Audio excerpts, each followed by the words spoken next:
Good evening, everyone. Welcome back for another Dark Interval stream. It's currently January 23 at 8:10 p.m. Sorry for starting stream a little bit late. The music seems a little loud on my end. I'm going to turn that down. Sorry about that.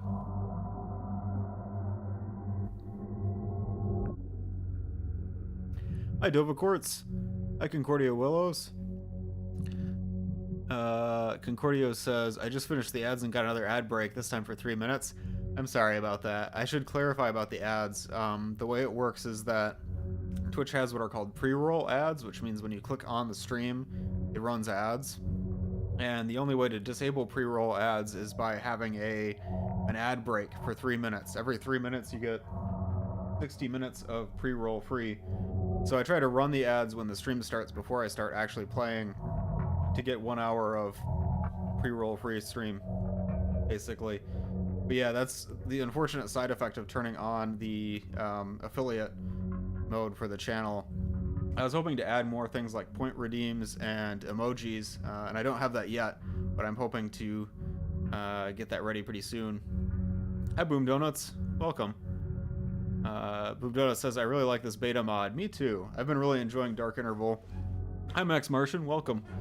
So, last time we played Dark Interval, we tried to escape City 17 by going over the wall, the big wall around City 17, and we found out that the commander of the Overwatch soldiers, Falconberry, was actually an HECU Marine from Black Mesa, which is a twist that I just really, really enjoyed. There's kind of a narrative through line in this version of the story that the Combine soldiers, or some of them, are the HECU from Half-Life 1, so there's like a connecting thread there that wasn't in the original Half-Life 2. Boom Donut says, I think Dr. Kleiner's bandaged up model would look good for an episode 1 replacement. Yeah, it would. Does he get injured, though? I mean, I guess it stands to reason that he could get injured, but I'm happy that he was safe and sound in episode 1. I think it would be too sad to see Dr. Kleiner looking like that. The copied progenitors, yeah. I was trying to tell Blixabon about that, but he hasn't played Dark Interval yet, so I didn't want to spoil the story for him.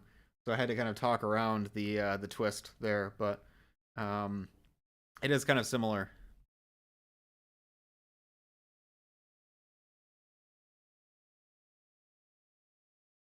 If the explosion tells something already, well, there wasn't really. I mean, there was the Citadel explosion, yeah, but Dr. Kleiner wasn't really in close enough range where he would have gotten hurt from that. I'm not sure, but it was very effective in this mod to see the effects of the teleporter explosion that had a different model for Dr. Kleiner. Let's see. Before I get started, what did I want to talk about? I don't think I'll be streaming on Saturday. I have another Saturday plan, so I won't be able to stream on Saturday, unfortunately. I am hoping to get back into the regular swing of Saturday streams in February. Next week, I will probably not be able to stream. I'm going to have to take a little short hiatus and then come back like maybe the second week of February or something like that with more streams. Boom Donut says, I remember in Radhaz's stream, everyone was making fun of Falconberry during his boss fight. Was it because of the dialogue? It is kind of funny how he completely loses his cool, but I think that's intentional, you know? Like, it was kind of a funny moment for the character.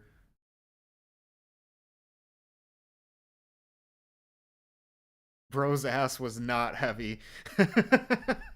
That's pretty good. I like that. So yeah, before we start, I did want to cover streams. No stream on Saturday, no stream next week, but the week after that, there will be more streams. I think that's about it. I haven't added any more redeems or any emojis yet, but I'm still hoping to add those soon. It's on my list. And for today, I'm just happy to play through more of Dark Interval. I've been looking forward to this because it's such a good mod, and I really enjoyed it last time. Hi, Bizzies, welcome. But without further ado, I'm going to get right into. Without further ado, I'm going. I hear myself. That was terrible. I hate hearing myself. I'm gonna get right into Dark Interval.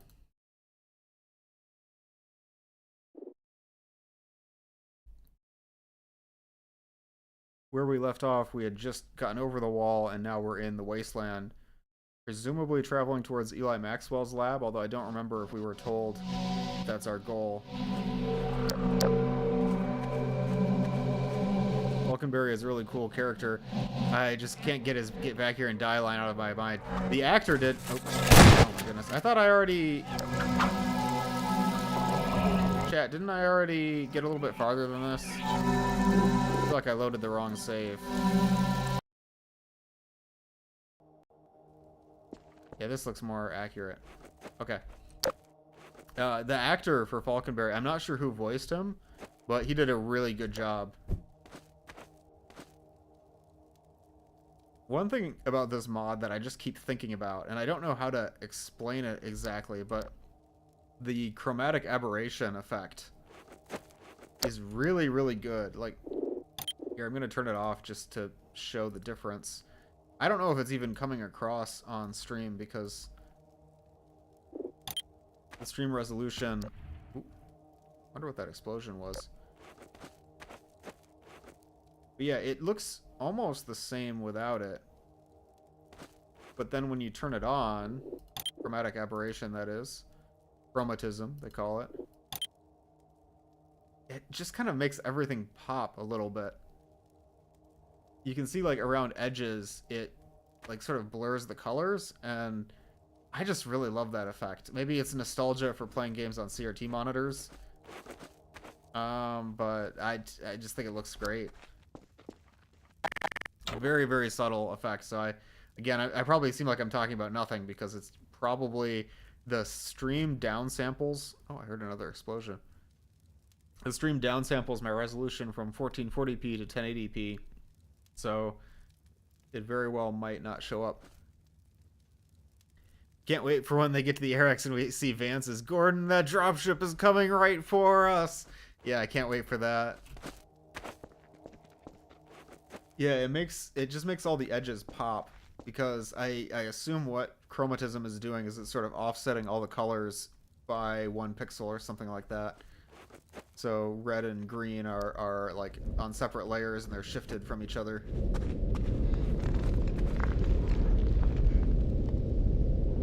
I don't even know exactly where I'm supposed to go. I can kind of assume I'm going that way. It just feels like the right way to go. But I don't really have any clear direction. I mean, I can kind of see that the map is like leading around this big pit. I'm probably heading that way. That's a bull squid. It's another bull squid. I really like how the OICW highlights enemies. That's a really cool feature.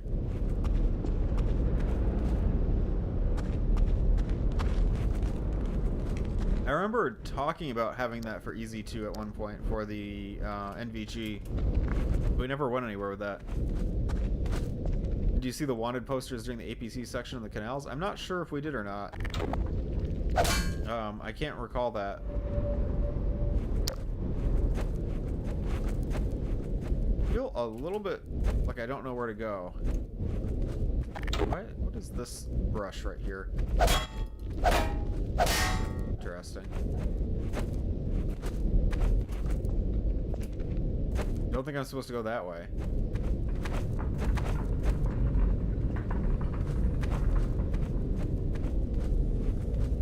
Don't think I'm supposed to go that way either. Yeah, where am I going? I might have sequence broken a little bit when I jumped down from the wall. Maybe we just head down. Fight those bull squids. Is this a Counter-Strike Surf map? I'm gonna try to take out the bull squids from afar.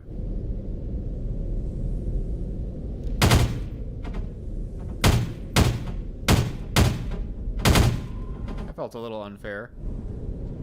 The wanted poster decals use the photo reference for the citizens, as well as pictures of Sheeple and Rosenberg. I remember seeing Sheeple. I don't remember Rosenberg.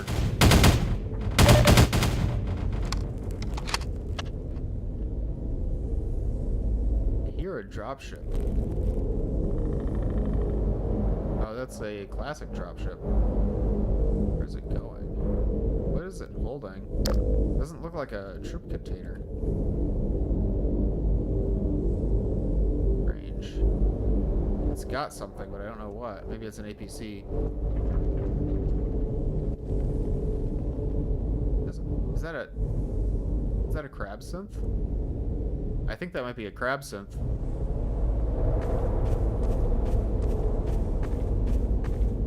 My voice seems a little bit low. I'm gonna slide my microphone just a bit closer. Is that better? I don't know if that's better. It might be worse. Now it's right next to my keyboard. Sliding it back a little bit.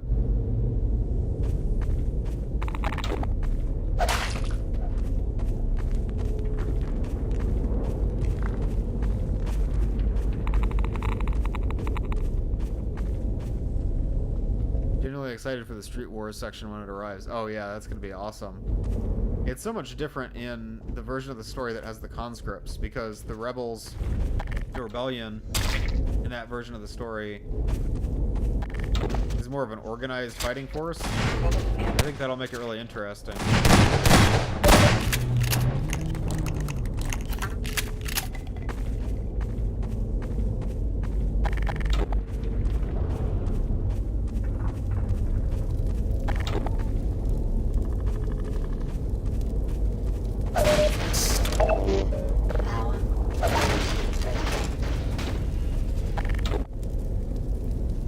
Ow.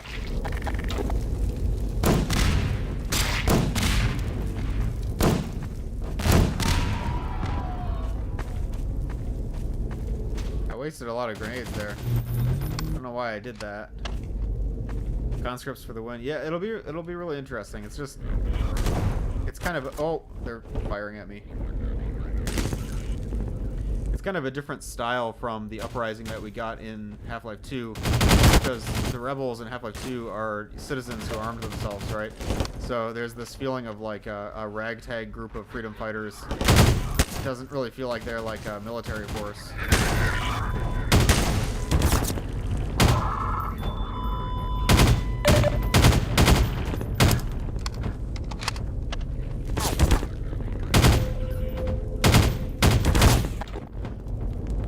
That guy has good aim.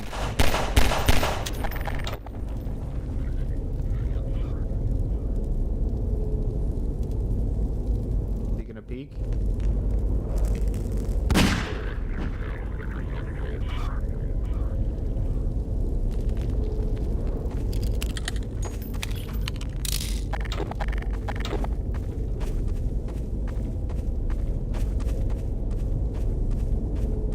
Gotta do some name checks. I'm gonna try not to check every single soldier's name, because that could take us the whole stream to do that. But I want to check some of their names. Come on.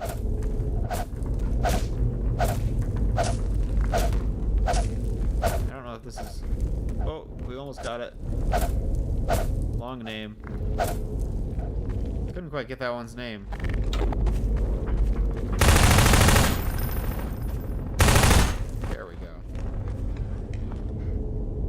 Kaba. What does that mean? Oh, he's alive.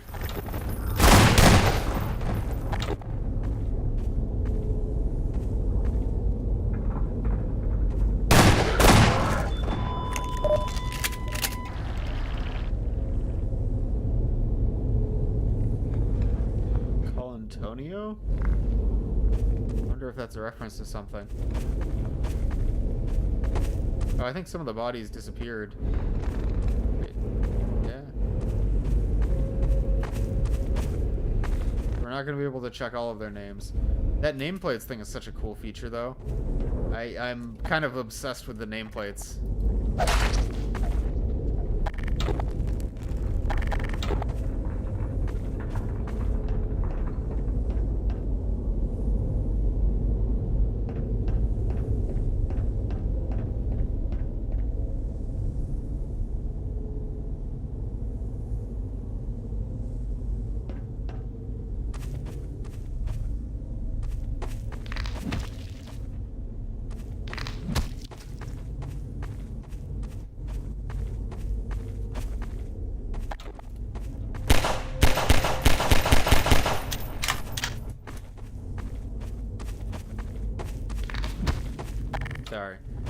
just had to see how... Ow. Oh, it tricked me. Ow. Ouch. See, I thought it was going to react slowly because it was reacting slowly, and then kind of caught me off guard. What was that thing? Did you guys see that? Was that just me?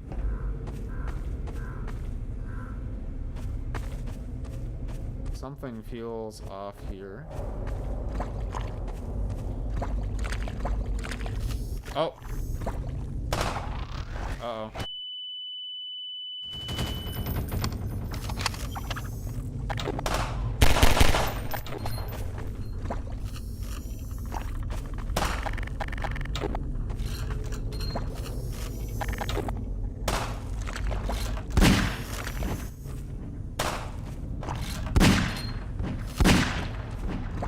Got him. Those guys are tanky.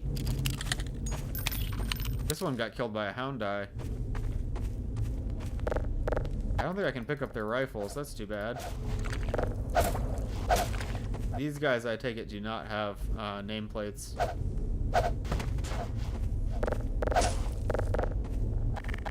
I wish we could take their rifles. When does Alex appear in the original beta storyline? Well, it's hard to say because, like, I'm sure it shifted around a lot during development. You know, there's no one beta storyline. What is that guy doing? Gene-locked weapons. Yeah, you're right. There's no one beta story, so it's hard to tell, but typically I think Alex appeared after Gordon left the city, which is... Oh, they're dropping off more troops. I better keep moving. Ow. Oh, that was bad. Chat, can you believe this? Vital signs. Danger, danger, danger. That dropship is coming right for us. Yeah, no, you're absolutely right. What was I saying? Alex appears after Gordon goes to see Eli Maxwell, typically, I think. That's true in Raising the Bar Redux. I think that's true in, like, the vignettes that are published in Raising the Bar that Mark wrote, for, like, the story treatments for just, like, ideas for scenes and stuff. So I think typically Alex appears after City 17, but again, it's like, what is the beta storyline, right? Like, the game was probably in flux for most of the years of its development, so it's probably moved around a lot. Blood loss. Blood.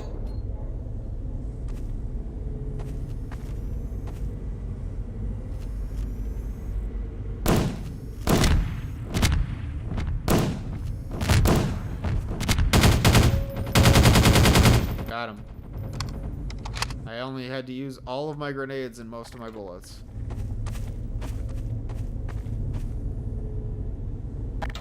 Going for these plants.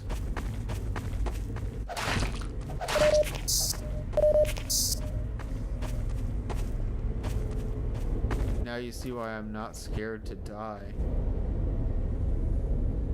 Wow. Was Samuel in this mod? I don't think so, because when we started out, we didn't come in on a train, so I don't believe Samuel was in this version, unless one of the citizens was supposed to be Samuel, and I missed that.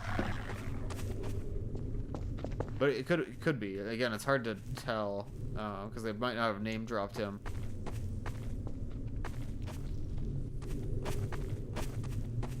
I really like this building. It's like... This is supposed to be the Parthenon. It's like an old, like, temple or something. Maybe it's actually a temple. Maybe it's like a historical building that's just made to look like that. But especially with this just being half sunken in the wasteland with the text, there's just something really evocative about this. It also kind of makes me wonder, was this meant to be below sea level? Like, is this like an old structure that, like, sank? I don't know.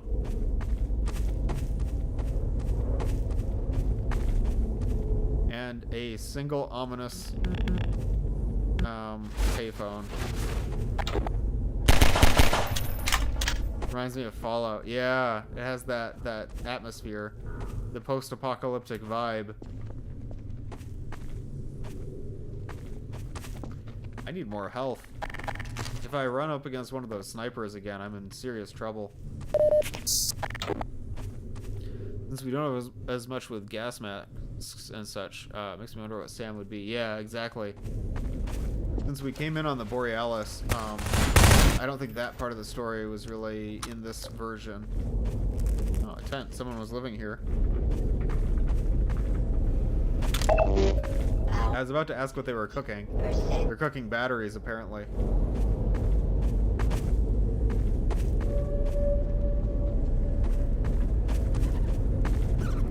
Oh, it's these guys.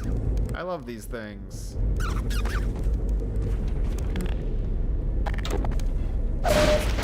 I want to know. Okay, so like, as a developer of mods who works with Source Engine stuff, I want to know if you can set them on fire. But I really don't want to set them on fire. That seems horrible.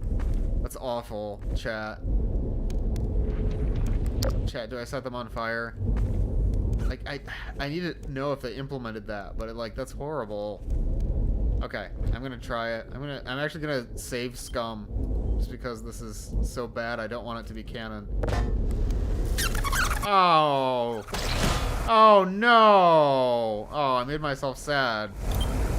Why? Okay, that didn't happen, chat. That's not canon.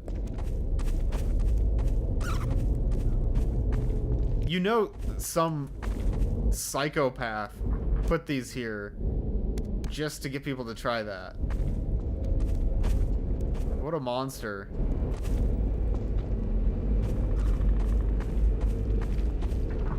Hello? It's that crab synth we saw earlier.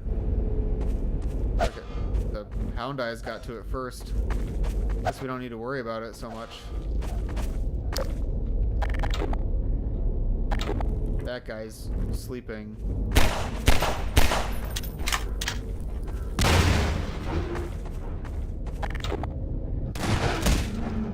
Oh, a strider leg.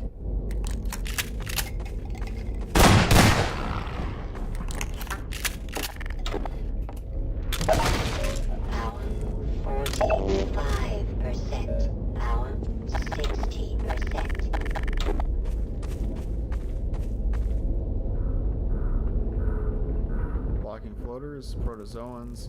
They've got all of the non-hostile NPCs here. Hello. Hey, buddy. This is making me want to make a map that's just has all friendly NPCs. You know? I didn't even realize this is a crashed gunship here. And then over here by that strider leg, there's another crab synth that's sort of like petrified in the rock. I wonder what happened here. Like, I guess the Combine is not entirely winning the fight against Zen life forms. Interesting. I like how the zombies in the mod have differing appearances with their clothing. I agree. Yeah, I think, like, there's, with the zombies, they all wear the exact same clothes in Half-Life 2. And it always felt a little weird, because it's like, they don't even wear the things that you'd expect citizens to wear. They wear, like, a white button-up shirt, which, I think it could be the undershirt that the citizens have, right? But, still, it always seemed like there was a lack of variety.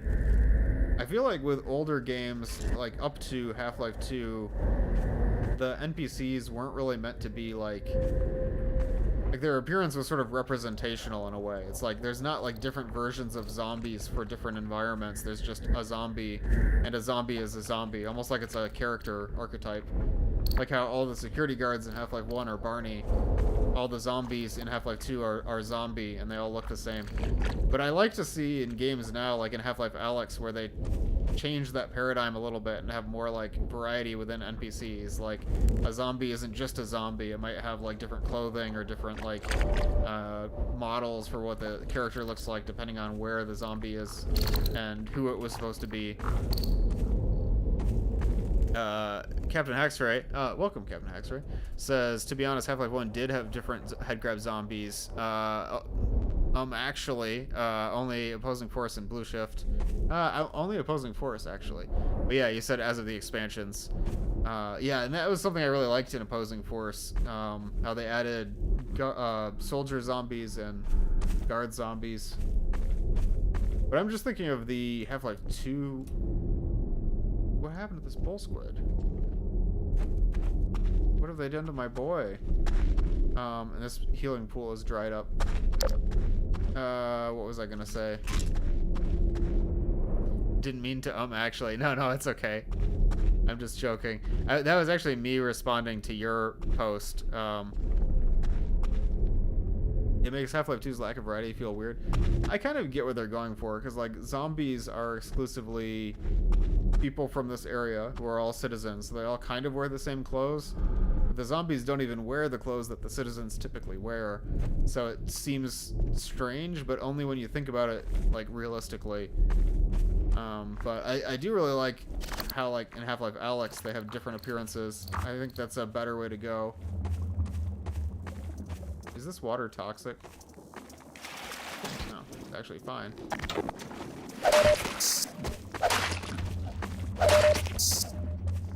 Oh, it's a mortar synth.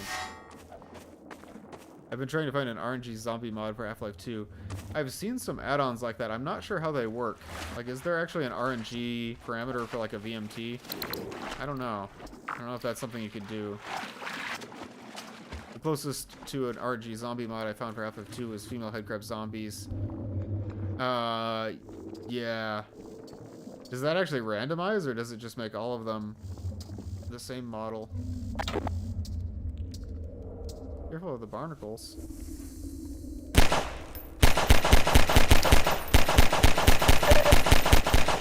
Left 4 Dead 2 has it. It's some trick with animated texture support where you can make a texture, pick a random frame. Oh, but Half-Life 2 doesn't have that, right? Or does it?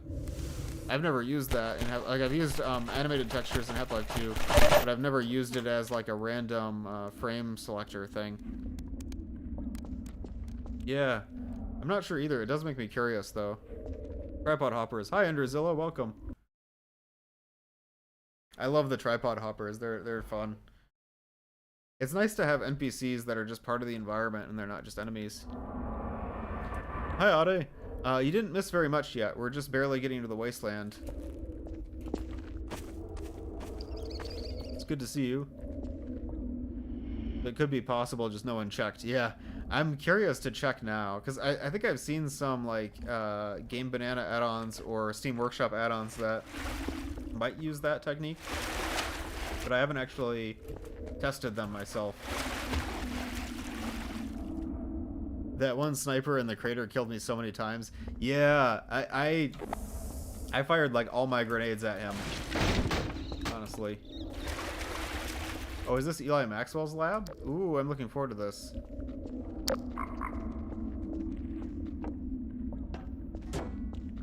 Sorry, I need a drink of water. Well, this is actually Dr. Pepper, but close enough. I need to add that sip redeem. That could be useful.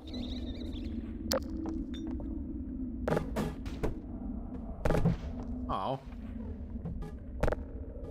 Something weirdly cute about this Zen plant on a chair. Huh.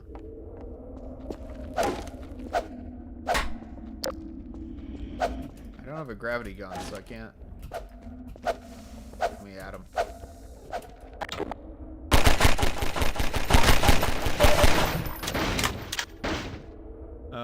Fun fact, Maxwell isn't actually confirmed to be his last name. His folder name was Maxwell. Oh, really? But doesn't Raising the Bar say that he was called Eli Maxwell, or am I see, I haven't, it's been so long since I've read it, I don't remember. I should brush up on that. Actually, you know what? Chat, give me like 2 minutes. Should I make it 3 minutes and just run an ad? Maybe. Okay, give me like 3 minutes. I'll be right back. I promise it'll be worth it. I'll be right back. Right back.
I'm back. It looks like Twitch is still running ads right now, so most of you probably can't see me. But for those who can, I took a quick break to grab my copy of Raising the Bar. So I wanted to see if the name Eli Maxwell is in the book Raising the Bar, and as a matter of fact, it's not. See, this is the page on. Oh my goodness, am I going to be able to get this up to the camera? I'm going to be very careful with the book. This is the page on Eli, and it says in early versions of the game, Alex was the daughter of a military man, Captain Vance. Though she was very close to Eli, Vance played a compromised and dangerous role protecting the air exchange while secretly organizing resistance fighters. When the air exchange was cut in the process of development, Captain Vance was a casualty. In one stroke, Alex became Eli's daughter, thus tightening the core cast of characters. Vance's face survives as the basis for one of the 9 male citizen heads. So it refers to the pictures of Eli Maxwell as Eli Vance.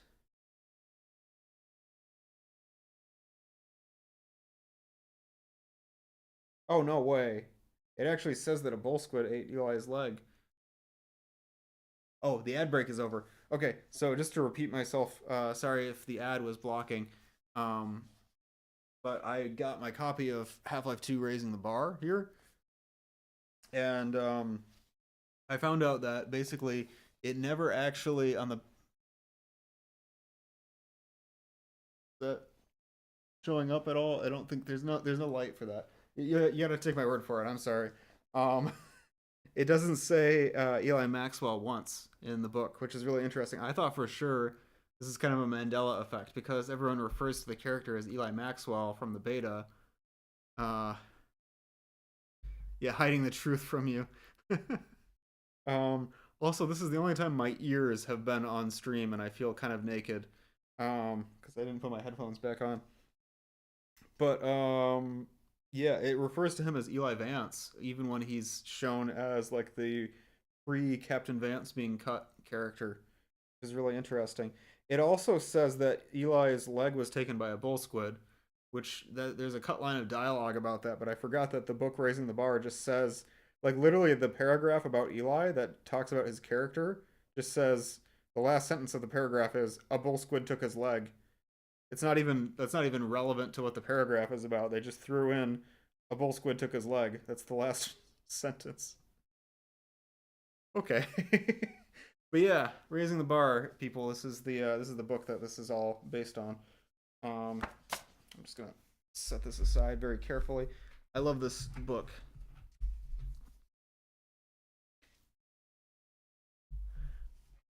He took a bull squid to the knee. He did. It's canon now. It's in Half-Life 2 Raising the Bar, the book. I wonder if the reprint will remove that line. Because they're reprinting Raising the Bar. I'll probably get a new copy too. As much as I cherish this copy, I'd like to see the new stuff that they're going to add to it. Captain Haxray says Maxwell was the name of a bunch of files related to the model of this Eli. Hence, people started to call him Eli Maxwell. Yeah, that makes sense, and that is a good name. I'm not trying to say, oh, you can't call him Maxwell. It's not in the book. I thought for sure that was from the book, so that was driving me crazy. Eli's leg taken by a bull squid is funny. I imagine some Valve writer really wanted to mention it in the game. Yeah, I think there's cut lines from like the stolen files, the beta, where he talks about a bull squid taking his leg. But actually, that might be yet more misinformation on the internet. I don't have that file up right now, so I can't say that for sure. I just remember hearing some dialogue about it somewhere. It's a good name. It's just fun to bring it up, and it was never actually his last name. Yeah, no, that is good trivia, because I totally, this whole time, I went along believing that his name was Eli Maxwell until they cut Captain Vance, and then it became Eli Vance. It seems like, according to the book, he was just Eli, and maybe he was Eli Maxwell, but we don't actually know that. We're just, making conjecture.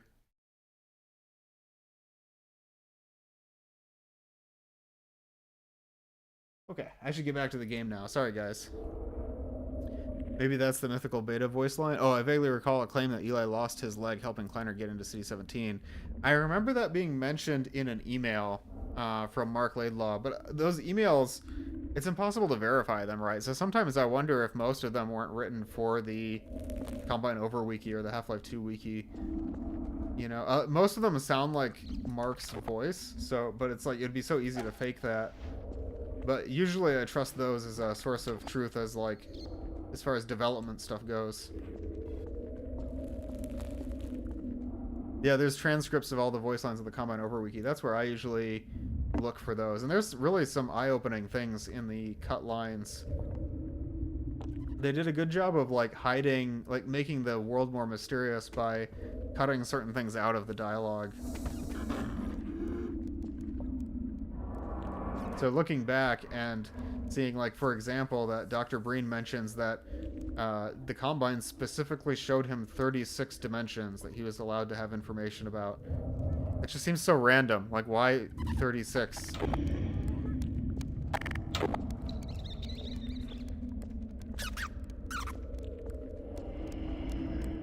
Now any cave you see that you think it's his hiding? No, it is. It's gonna be his hiding spot. Because this is like a beta mod. Any cave in a beta mod? I mean, but this is gonna be his hideout, right? I think. Probably. I don't know what else this would be. Maybe I'll be wrong. If he knew the 37th dimension, it would have caused a buffer overflow and he would have learned about negative 1 billion.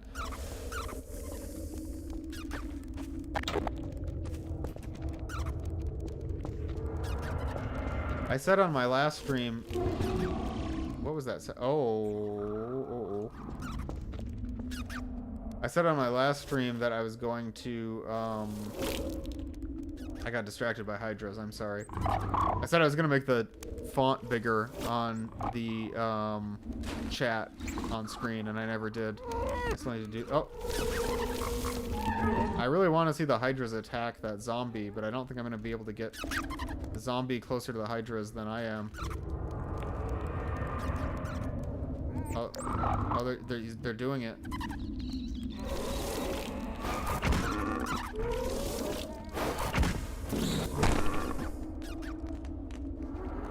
Love these jumpy critters. Me too.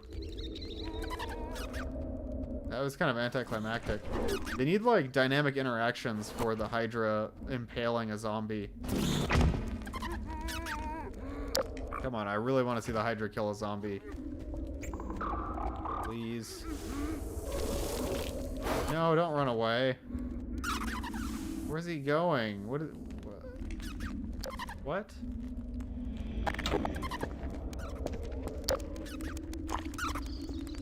Okay, we can let it get killed by a barnacle instead. Hydras are just upside down barnacles when you think about it.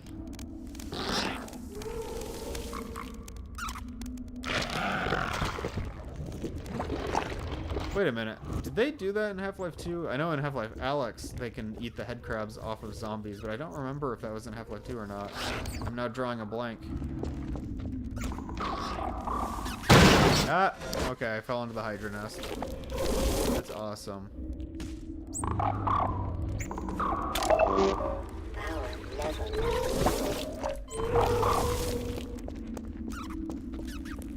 They do that in Half-Life 2. Been a while since I checked. That was kind of cool.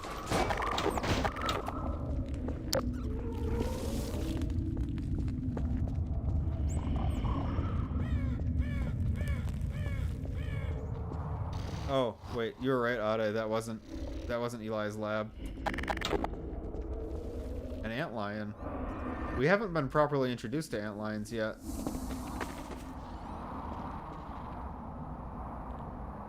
What is that creature?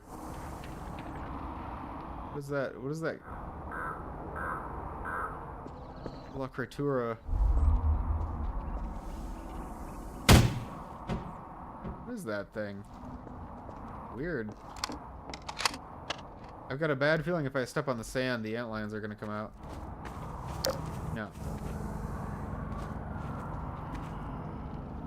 I didn't say it wasn't. I was just poking fun at the excitement. Well, you got your wish. I'm not excited anymore. It wasn't Maxwell's lab. It wasn't Eli's lab. I guess his name isn't Maxwell. Man, today's stream is just ruining all the fun. We can't call him Maxwell anymore. It's not his hideout. It's just a cave. Man.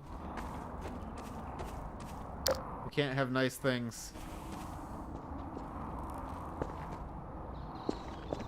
I just want to know what these mysterious beings are.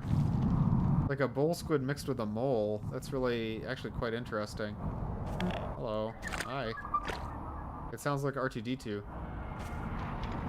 I'm surprised this thing isn't hostile. Like, it looks like a monster. Like, it's gonna attack me or something. But it's just, something from the planet that hound eyes are from, I guess. This kind of makes me wonder if hound eyes and bull squids are from the same, like, universe. Because this thing kind of has, like, characteristics of both of them. It's the Zen Charger? Is it really a charger? I thought that the charger had like a big like head crest thing.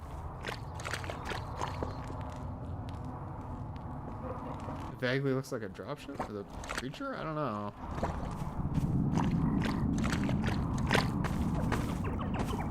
Hello.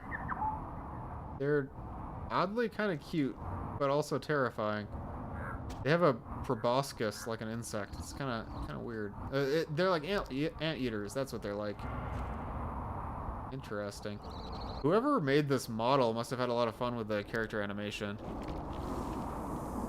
It's a Zen Charger redesigned to be more Ted Backman, as you can see by its curious appendage. Yeah.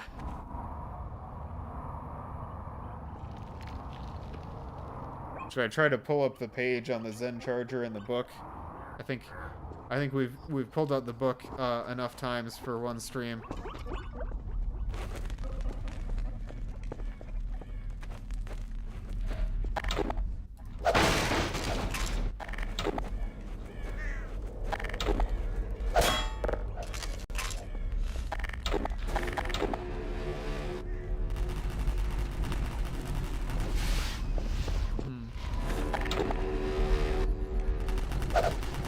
What's this guy's name? He's nameless. No name. Sounds like a thumper. Uh-oh. Uh-oh.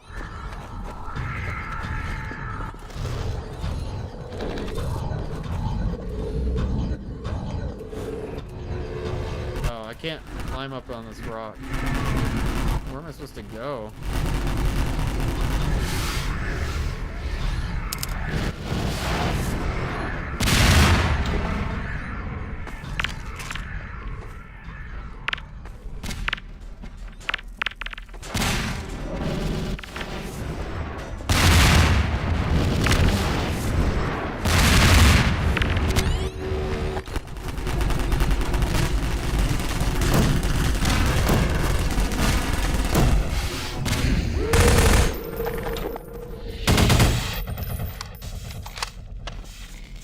What's it doing? Oh, is it getting repaired?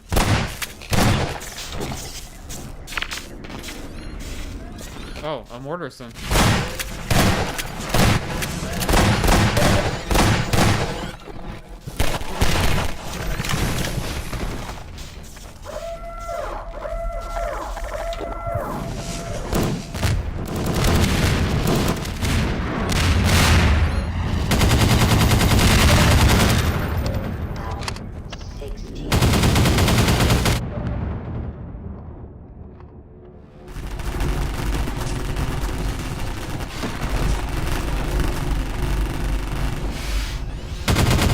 Yeah, sorry about that. I'll read the chat in just a second. I just wanna lock in until I get this dead. That was a cool fight. Actually, I really enjoyed that. It's actually really sad that these things got killed. I think that's a great way to introduce a boss. Like, I was just commenting on how cute and likable these friendly NPCs are. and then this thing comes in and starts attacking them for no reason. It made it feel a lot more personal than if it was just an empty arena, you know?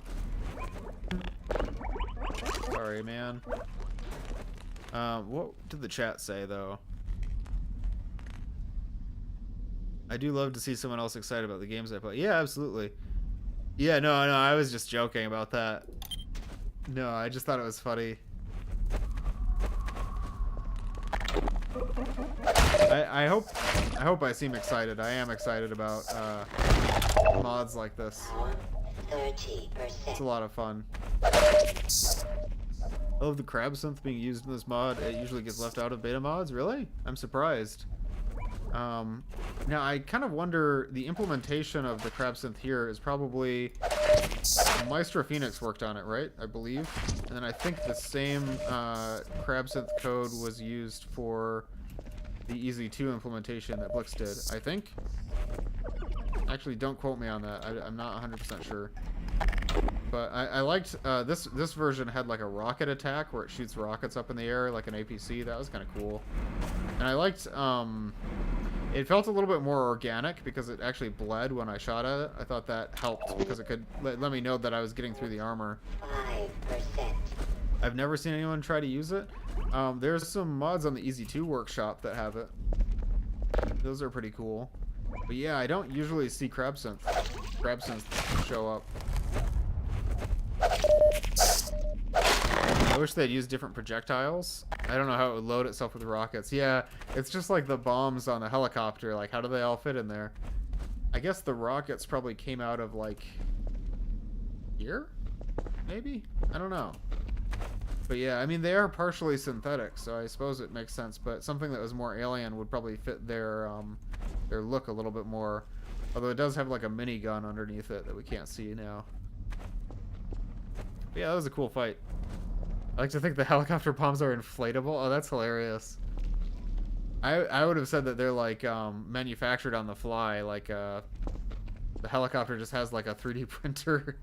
I guess it's like the idea of resin from Half-Life Alyx, where the combined metal is like moldable.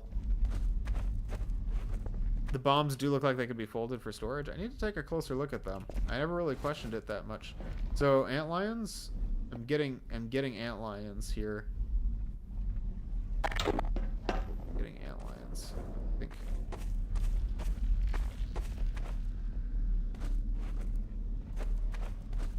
Oh, no antlions. Okay.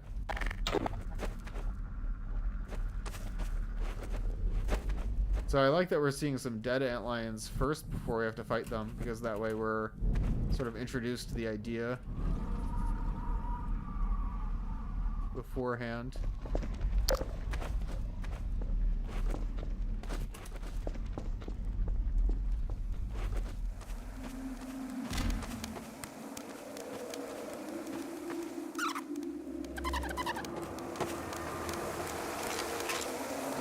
What's this guy's name?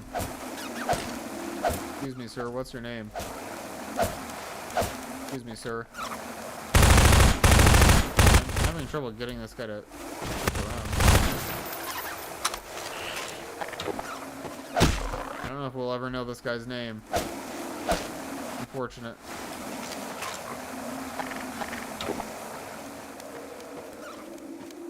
It's a nice little side area. Power 60%. We've been through 2 caves so far, and we haven't found Eli in either of them. What a scam.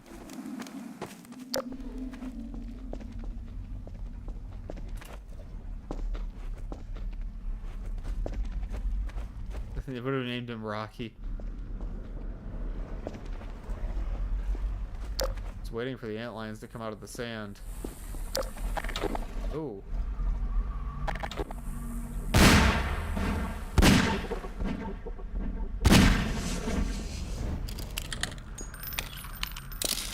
This is so cool. But just look at this environment. Zen-infested wasteland. I really want to see more spaces like this in mods. Power 5%. Our first antlion. Oh, that was kind of freaky. I get so used to fighting antlions that when they get mixed up like that, it's unexpected. I like the little animation they do before they attack. Zen-infested Wasteland is so much cooler than Big Desert. Yeah. I'm sure it's a little of both, but this is a lot more like, there's a lot of variety here.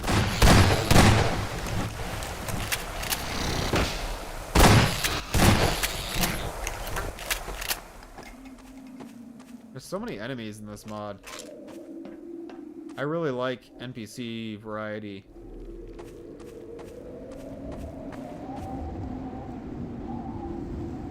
That was the one gripe I had with Alien Rogue Incursion. I felt like there was not enough enemy variety. That, and I didn't like the ending part very much, without going into spoilers. But I overall still really enjoyed that game. I wonder if I should have streamed it, to be honest. I thought about it. Oh, this guy's nameplate is blank too.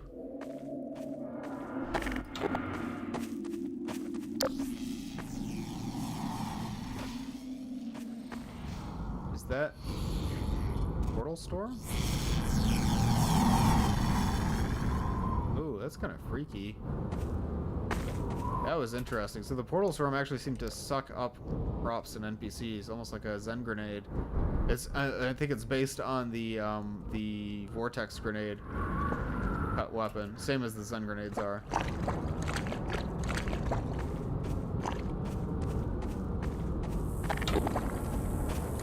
I mean, the concept probably came from cut dialogue, but the implementation seems like it's based on the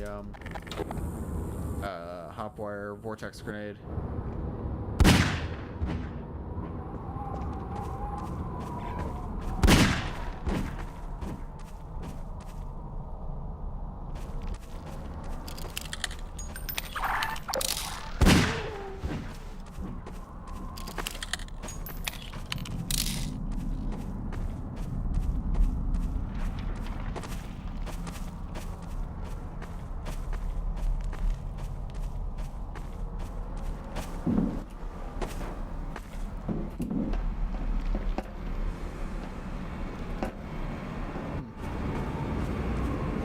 This is kind of cool. You guys think this is radioactive? That's radioactive. Okay. Just had to check. Echo. Yeah, that's probably the dynamic sound profile that made it echo. Oh, this is floating. Ooh. Ah.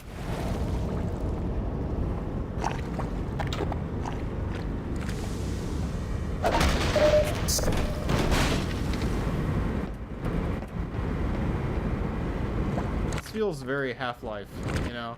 Reminds me of some of the areas in Half-Life 1. I can't remember exactly where that was, but you know what I'm talking about, right? Some of the big green goo pits.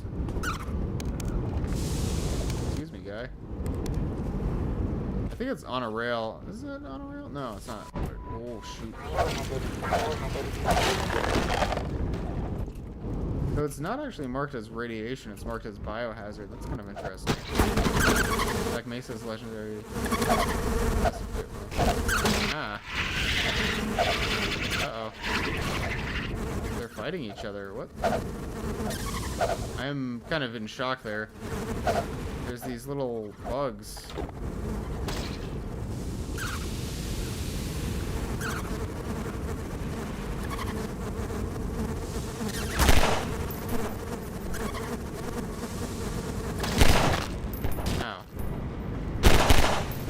So those, oh, they killed a bunch of the tripod hoppers. That makes me sad. Those insects looked like they were the same kind of bees that come out of the hive hand.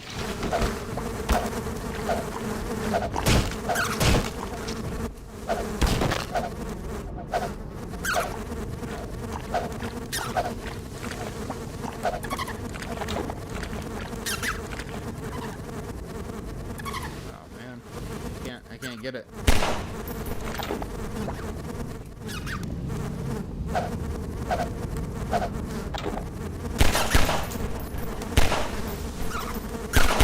It's so hard to shoot something that's actually insect size. Okay. Yeah, they're the hive hand bees. That's really interesting. Oh no, one of them fell in the water. So I guess the hive hand bees are their own creature. They're not just part of the hive hand. That's really interesting. I never would have thought of that.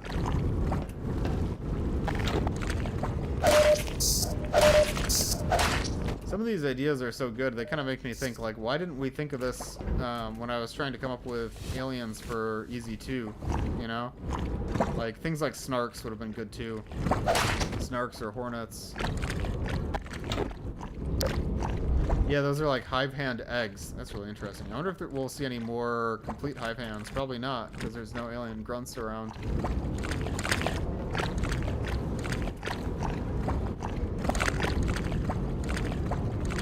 Ah, I see. Up here.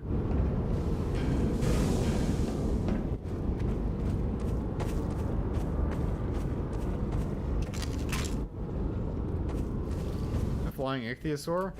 That's a crazy idea. I kind of like that. That would be terrifying. Minor phobia of hornets. So you had screamed loudly at the introduction here. Yeah, it freaked me out too. It's like you're not expecting it at all. Oh no. Ow. I can't believe I've done this. Activated. Automatic medical systems engaged. Yeah, because I've been seeing these like hives around for the whole mod, and I've been breaking them, and nothing came out until just right here.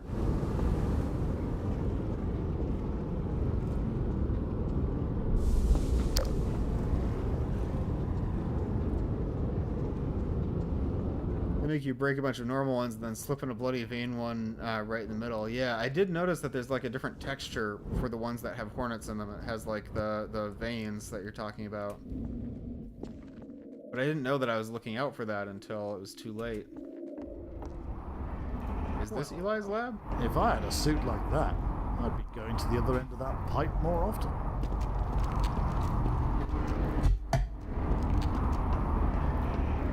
You can't stay. There's another camp further ahead, and you can't stay there either. Sorry, it's nothing personal. This kind of reminds me of some of the canal areas. The orange popsicle. Don't make him mad. Oh, yeah. Ignore the metalhead in the cell.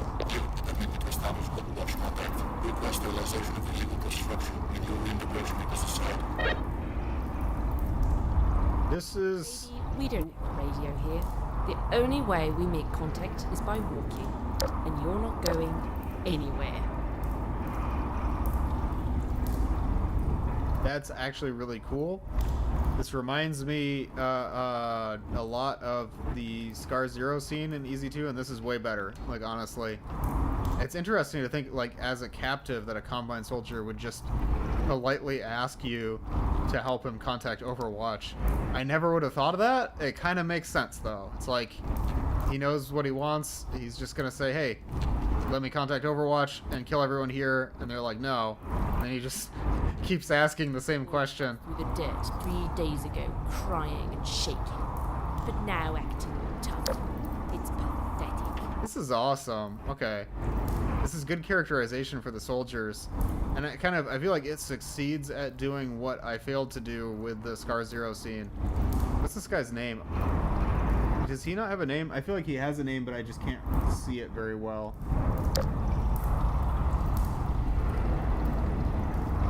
Oh. That's interesting. He was asking you, oh, like Gordon. He wasn't asking the rebels. He was asking Gordon specifically. If you let him radio, he'll offer reintegration. That makes more sense. The name says Shepard. That's why I reacted the way I did. Although it's spelled differently than Adrian Shepard. But that is a fun little nod. Yeah, there's so many different spellings of Shepard.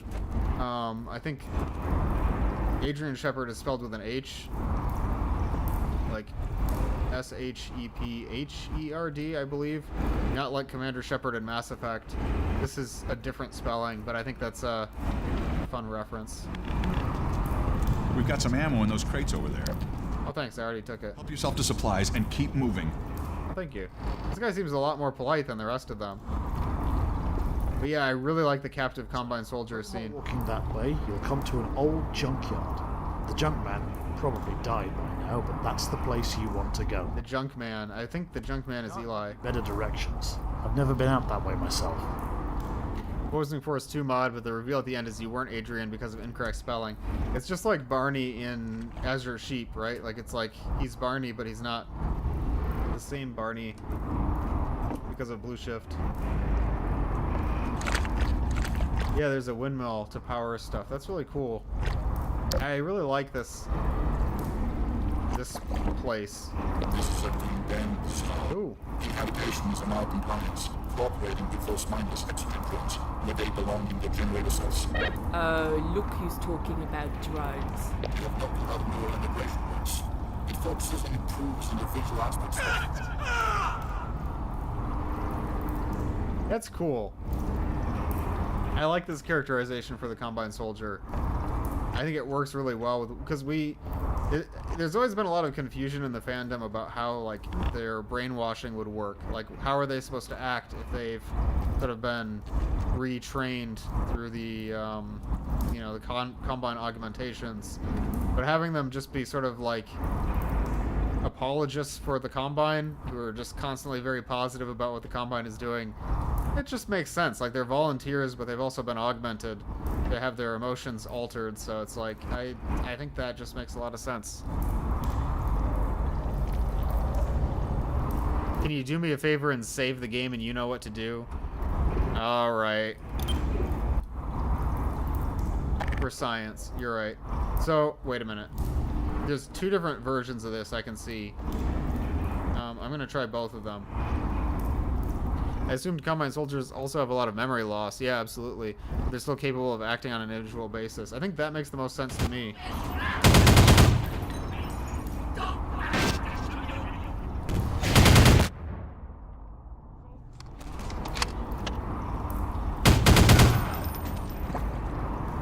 So, what's this guy gonna do? Really?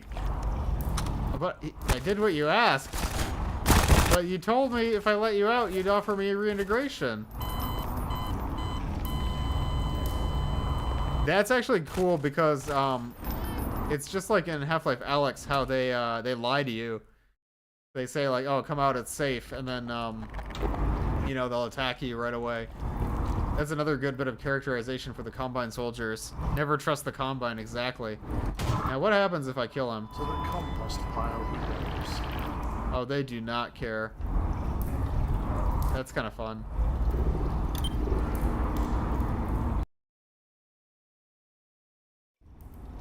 Yeah, that's pretty cool. Have you seen that lone, sad-eyed dog beyond the camps, Bill? I should take that pup to the camp, but I can't figure out how to carry him across safely. I think I killed that one. No, now I'm sad. It was hostile. It wasn't one of the blue ones. Come on. If they're gonna do this, they should have made it one of the blue hound eyes that's friendly. That makes me sad. It would have been fun if he pretended he was gonna radio in and then shot you in the back. Yeah.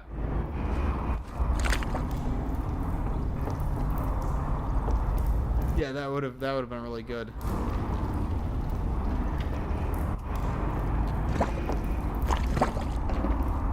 I also like how when you start doing friendly fire, this guy pulls out a rocket launcher. Really good. Let me see the back of your suit. Yeah, maybe he would offer to like plug in a radio module or something.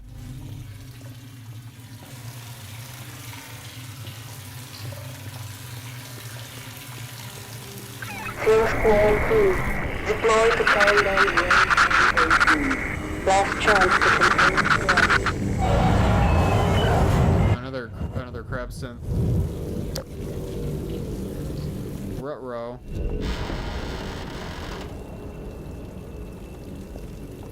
Ow. Ow.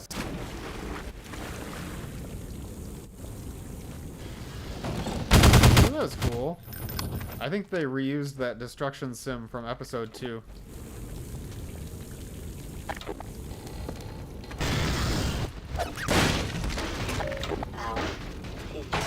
Yeah, at least the antlions don't attack the tripods.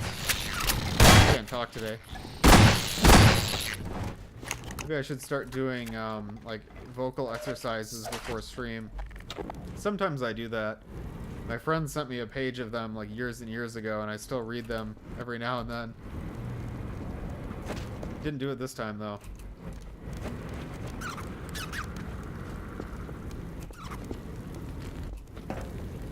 She sells seashells. See, I clearly didn't do the verbal exercises, vocal exercises.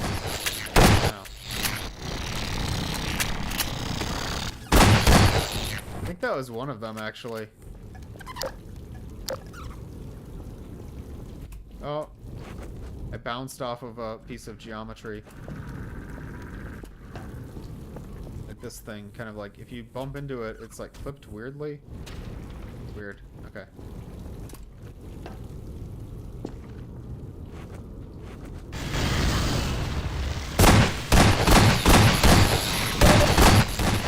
Semi-auto feature of this shotgun is really good.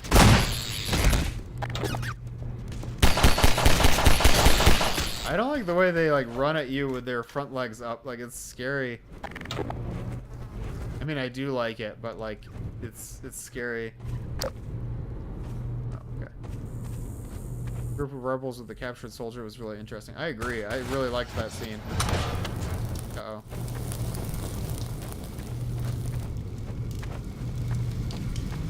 Didn't even notice the front leg animation. Yeah. It feels a lot different from the way they act normally, but I like it a lot better. It feels more dynamic. What is this thing? That looks scary. That looks like not a normal antlion.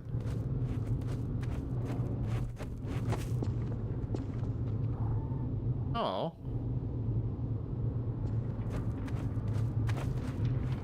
The ashen That's adorable. wind precedes your presence, insurrectionist. Hold your fire and let us tread this short path together. Sure.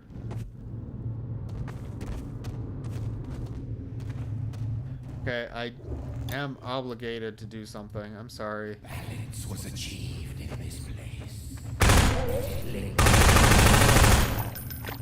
The final. It really doesn't have any reaction? No reaction whatsoever? Okay. That made me sad. I didn't like that. A balance was achieved in this place. Let it linger a bit more. The final hunt comes.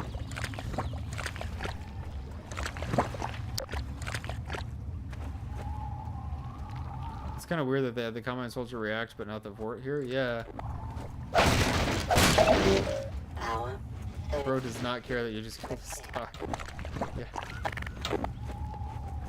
We are yours. Okay, so you can order him to follow just like Barney.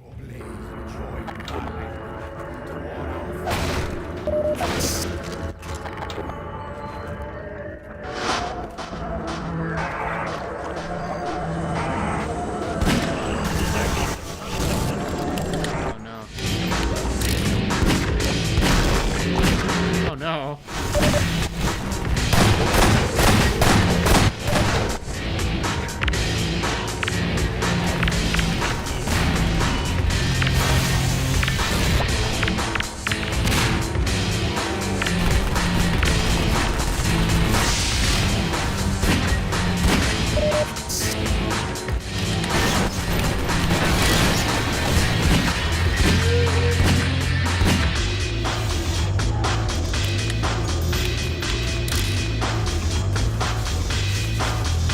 There should be some other synths around. What is he doing? Uh-oh. What is that thing doing? Ow. Ooh. Where'd they even shoot me from? Last legs, yeah. It's such a good track.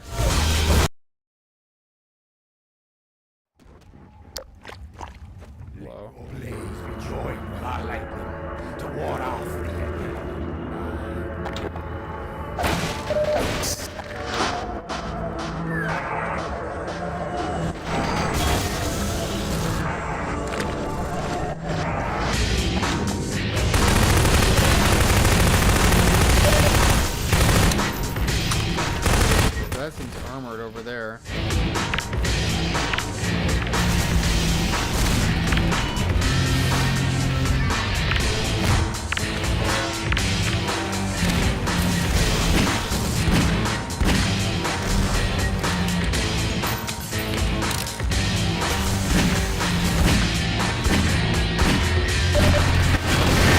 Hitting it around the gun seems like that's where it does the damage.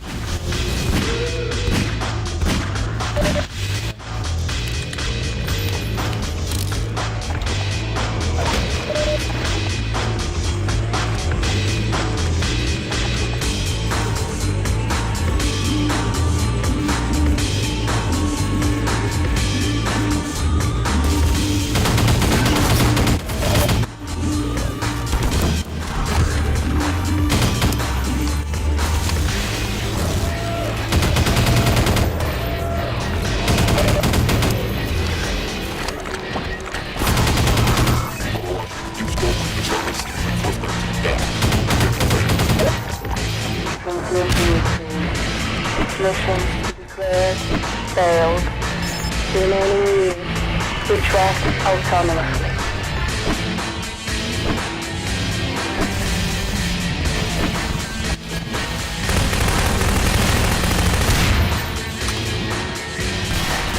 Uh-oh.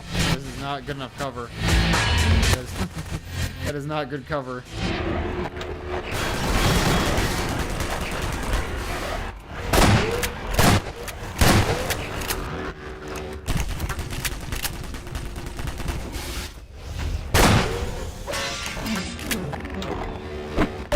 Uh-oh, he shot me through the rock. Guys, he's cheating. I think the crab synth is hacking. Let your blade enjoy the battle. We're just trying to heal. Oh, is that what he was doing?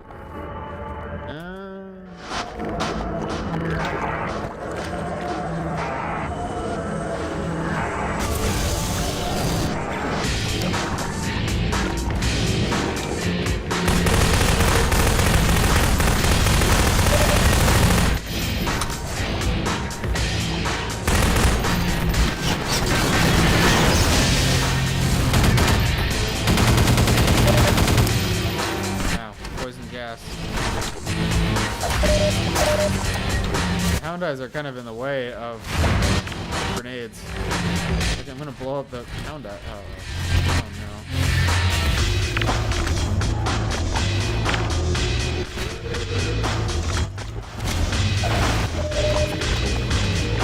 Okay, it's got its shield up now.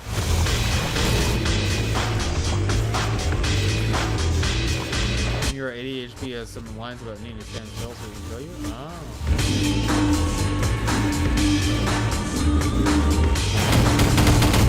Minecraft moment.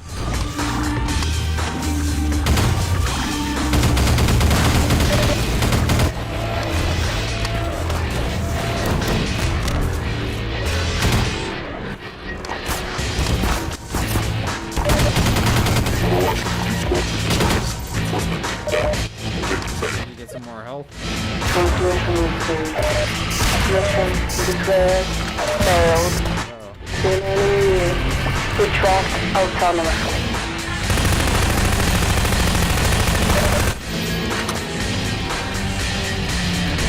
Ow. Okay.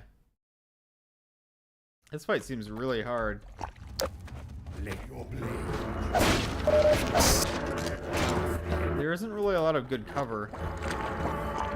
Like, these rocks, if he gets close to the rock, he can shoot through it, which is kind of a bug, but...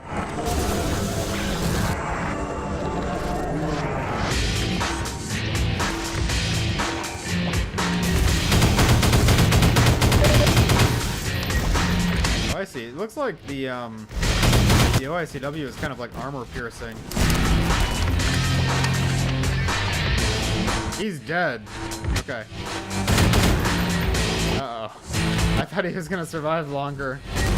No. Okay, that doesn't pierce its armor. This does.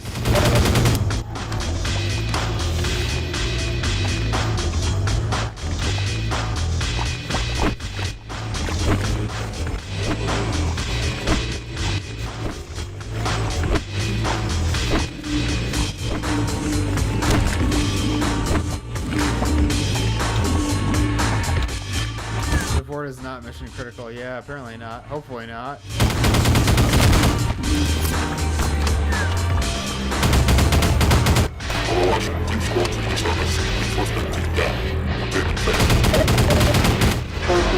Ah. Mission declared failed. Remaining units retract autonomously.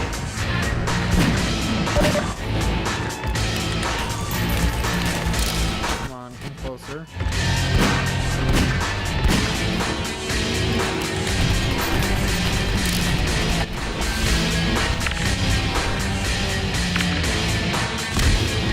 Uh-oh.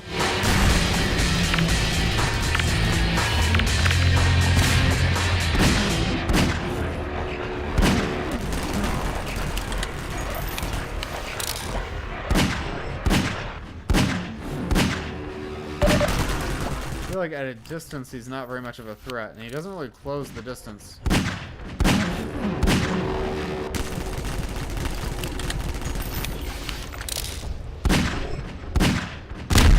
There we go. I'm sad that the Vort died. I didn't expect him to die that quickly. I thought he would survive this fight.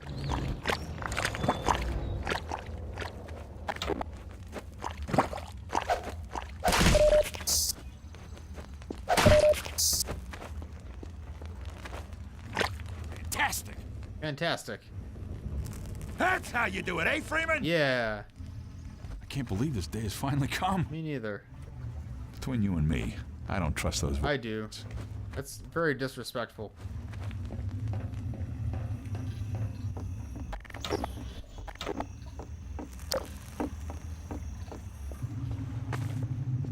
Now are we at Eli's lab? No, not quite. We're gonna take this. Certain the Combine shall follow you no deeper into the Wasteland, insurrectionist. Already too desperate to stray so far away from the shadows of Cold Wall. You have brought rich salvage to reap. Yeah, I don't know what message that is. Oh, I didn't see it.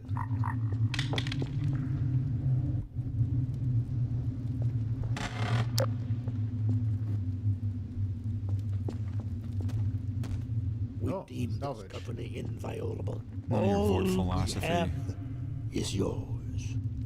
Perhaps we will serve you better here. This body is yours to command.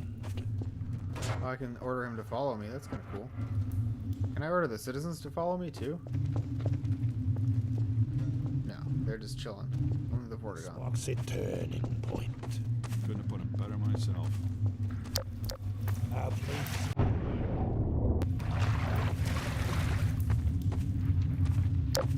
Oh, I have to go up there.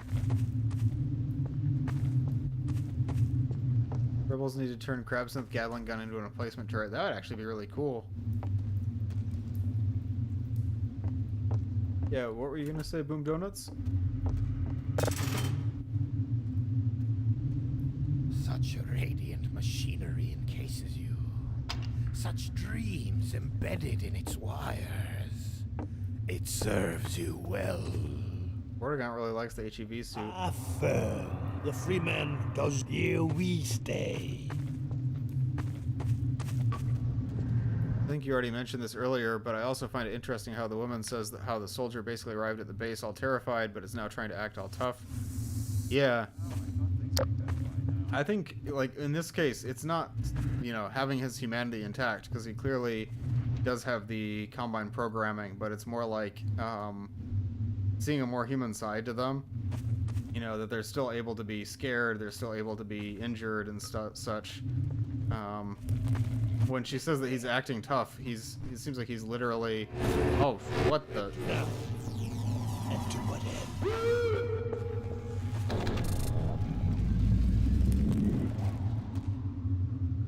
Uh-oh.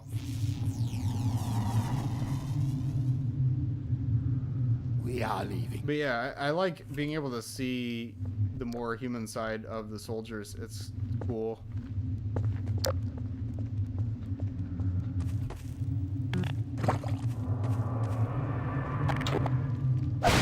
Because just saying that they're brainwashed doesn't really explain anything. It's like, you gotta wonder, like, well, how would they react to different situations with that programming? And you know, now we get to see what happens if one is injured, for example.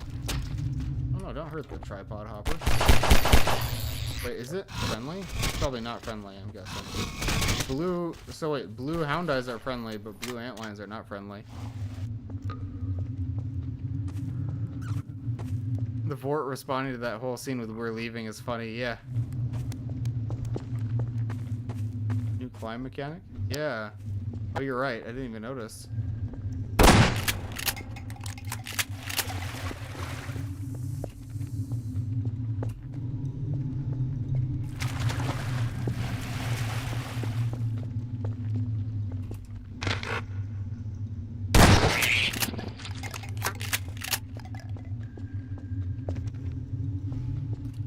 If dune sandwalking would work in Half-Life Antlion territory.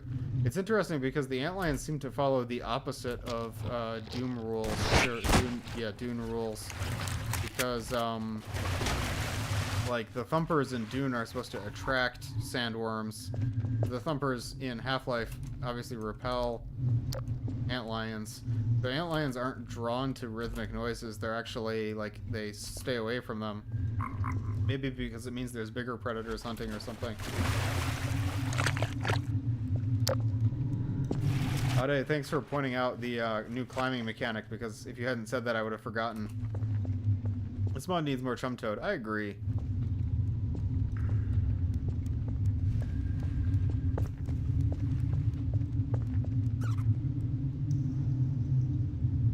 Where am I going? Oh, over here. I could have easily gotten lost there, but thankfully I didn't.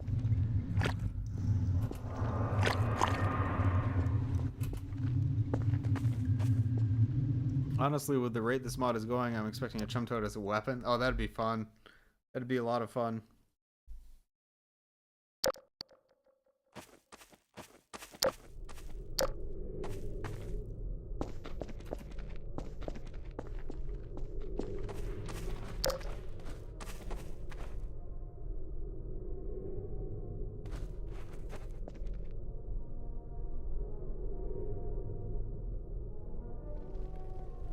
Whoa.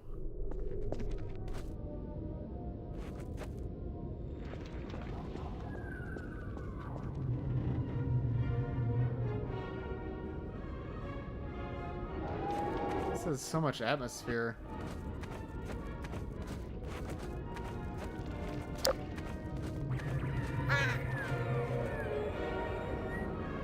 Music. Best weapon is sniper crowbar. Blue hound eyes are friendly? No, they're not friendly. What? Blue ones are supposed to be friendly. I remember that. They're supposed to be... Oh my goodness. Okay. They're not friendly anymore.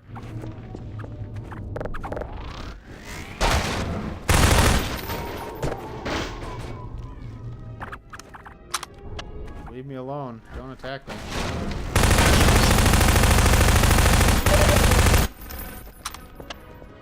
Maybe the one blue friendly one in the canal was the wrong flag set? It's possible.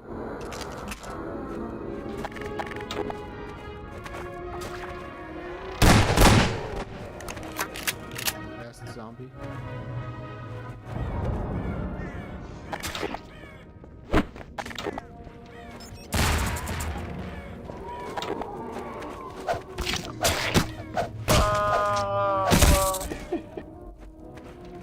Full squid.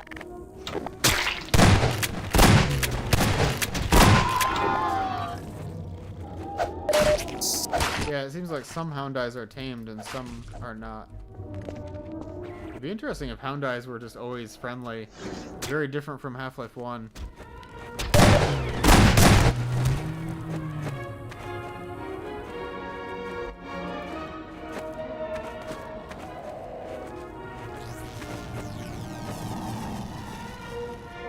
There's the portal storm.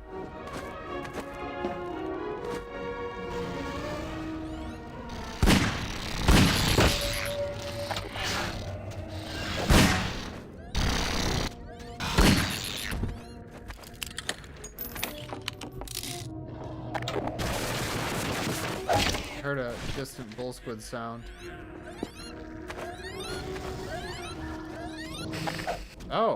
These things are gonna fight the antlions for me. That's kind of cool. I didn't know they could attack.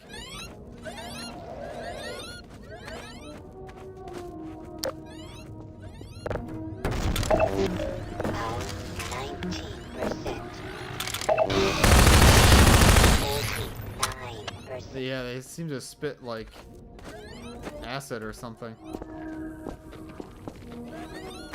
They're friendly to me.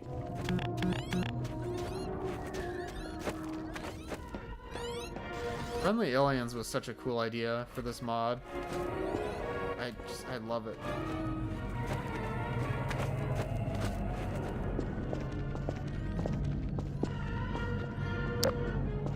Oh, that's neat.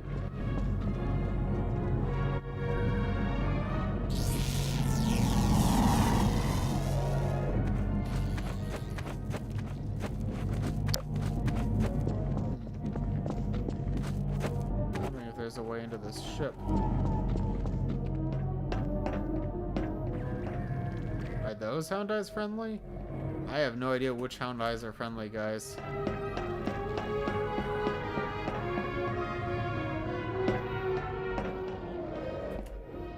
Is there anything in this ship?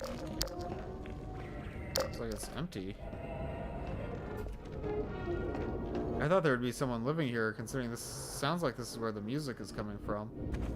But maybe it's not where the music is coming from. Oh yeah! I think this is it. This is the way in. We found it.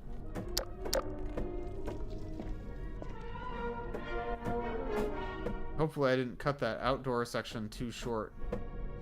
That was really fun, but I just felt drawn to the ship.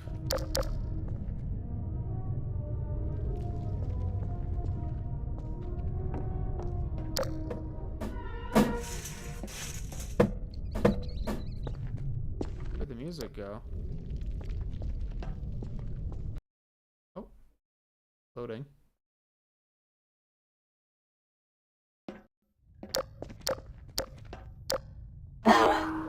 Failure. Oh, my power is out. Illumination. What the?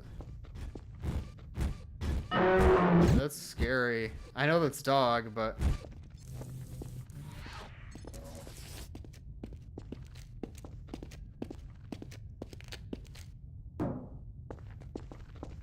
They all told you to hit the road and get lost, haven't they? Any toes stubbed by the door? No? Be nice and we won't harm you. Get the door. This doesn't look like Maxwell. Sorry if there's an ad break. I still don't like the way it sounds. So... Oh, this guy looks different. Golden Freeman. You can call me Eli. Oh, this is Eli. Eli. No second names, no monikers. Monikers. Okay, so it's not Eli Maxwell. This is a brand new Eli. By the way, strangled down some lone Combine scouts a couple hours ago. Seeing you here, Maxwell had what dog as a pet. about. Yeah, I think Maxwell, like, you're right. I think Skitch was Alex's pet and dog was different. Maybe. Check Maybe the dog other replaced exits, Skitch. then come Ooh, the Tau Cannon. We are going to the salon. I won't be able to offer warm cafe latte and fresh bamboloni to improve your first impressions. Fresh Bomboloni. You can dust off.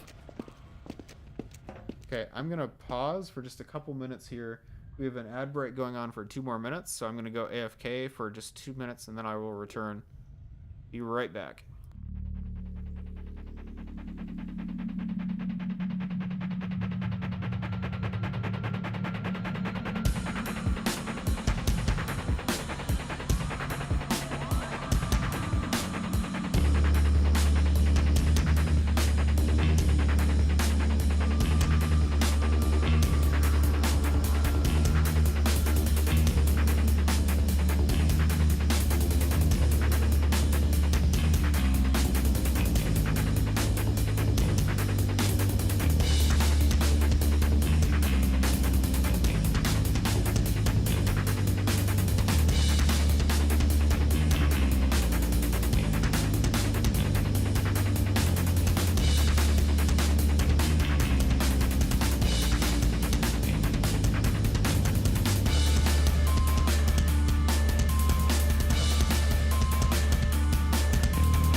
Hello, everyone. Sorry about the ads.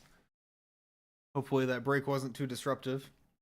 But yeah, this is the new Eli, and I'm completely shocked that it's just a totally different character from the Eli that we know. Let's see what I missed in chat.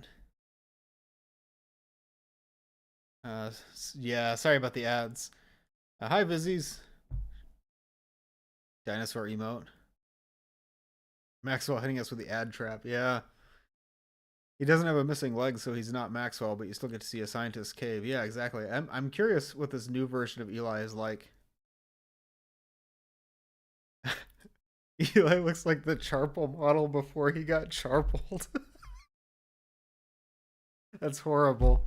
Yeah, it does. The model does look a lot more stylized than the other characters, I think, but that's okay. You know, it's a mod. I not too surprised by that. You're lucky. First cave is based on the Eli Junkyard beta map. Oh. No matter. If you are hiding from the Combine, be our guest. But life around here isn't the most pleasant, and the fruits of the land not plentiful. Interesting. This is Mossman's coat. Station. Feel free to look around. Oh, we get to look around. Just like Eli's lab in the final game. This may take. He's French. I don't think he's French. What accent is that supposed to be, actually? I noticed his accent right away, but I didn't quite place it. The station shows a storm front from. He definitely sounds French. 2 hours away. It might pass by. It might not. I'm definitely thinking that he sounds French.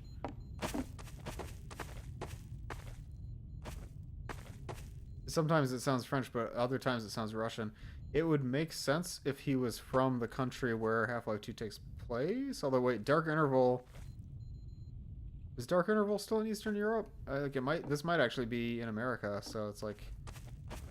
I don't know. Could be French, but it could be Algerian French. Yeah.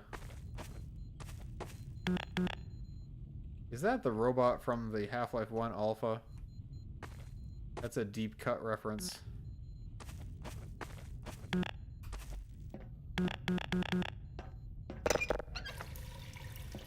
I can get some water. Sorry.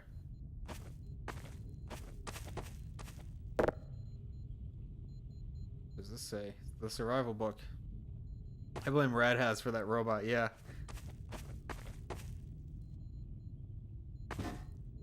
Underneath the Oversea by Mark Laidlaw.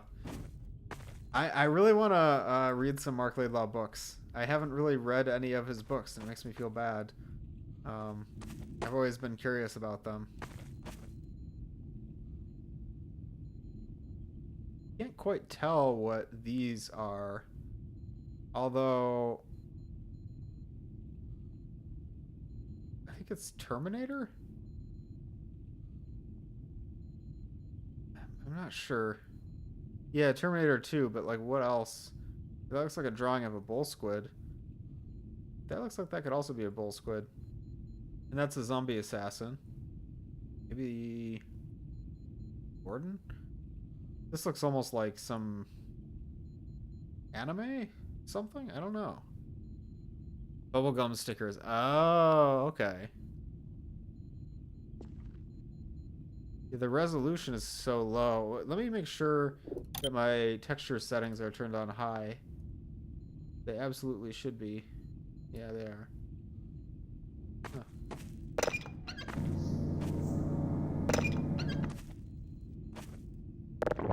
Oh, okay. I wasn't expecting that. Consume soup.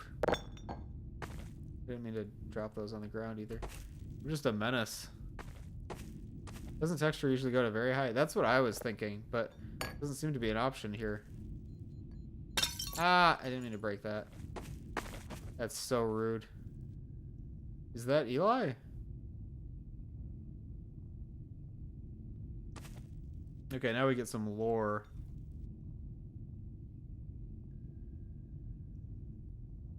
Wallace Breen elected for Global Consulate.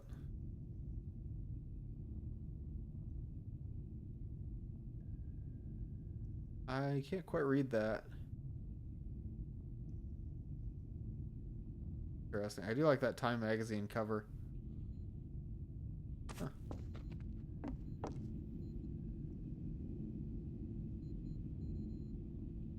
Big book of big text. Strings, quarks, and more. I believe this texture is from Half-Life 2. Yeah, because this is the original From Here to There in Under a Second by Dr. Kleiner.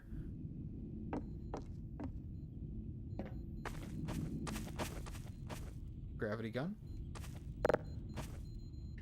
His figure is synonymous with the darkest urges of instinct, ignorance, and decay. Screencast. Some of the worst excesses of the Black Mesa incident have been laid Soldering iron. directly at his feet.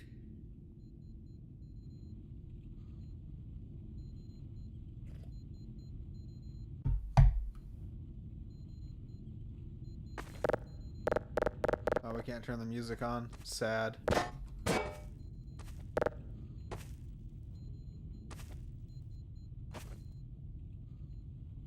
Hello. I don't like the way he's looking at me. Hello, Aleph V. He's supposed to comment on the stuff you look at? Yeah. I was wondering. Load a save? I can try it.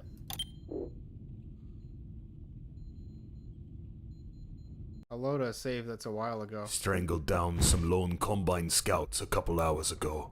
Seeing you here explains what that was about. Oh, whoa, whoa, whoa, whoa, whoa. Is that the Combine Scout? Okay, that's not what I was expecting. Check the other exits and come back. We are going to the salon. You might have gotten stuck when walking downstairs. That would make sense. Cafe latte and fresh bamboloni to improve your first impressions. But you can dust off.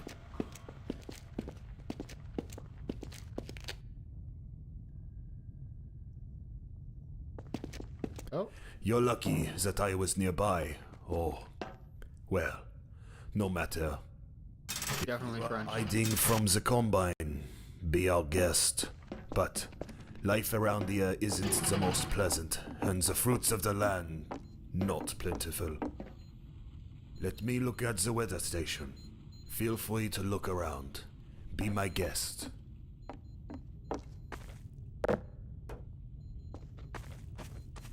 He's not really commenting The on. weather station shows a storm front from the northeast, 2 hours away. It might pass by. It might not. Okay.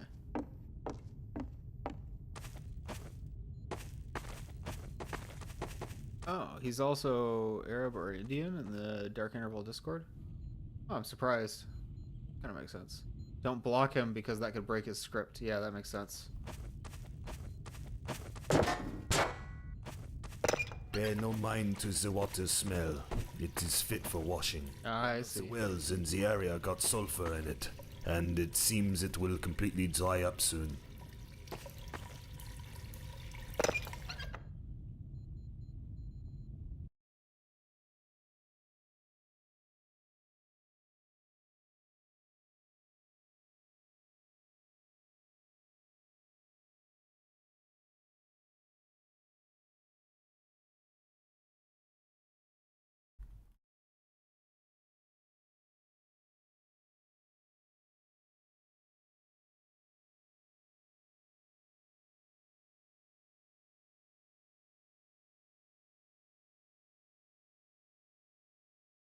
Aleph, for some reason, I still thought of your name as being. It used to be Lefion, right? You must have changed it a long time ago, and I just never really like thought about your name. Or have you always been Aleph V? Okay. Just thought I was losing it there for a second. I was like, wait, didn't your name used to be longer? But yeah, welcome. Thanks for joining stream.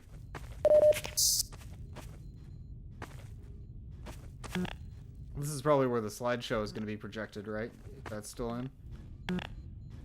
That looks like a puzzle element to me. Dog. Ooh, I like the skin on dog. Oh, that's cool. Okay. Dog, everything's okay?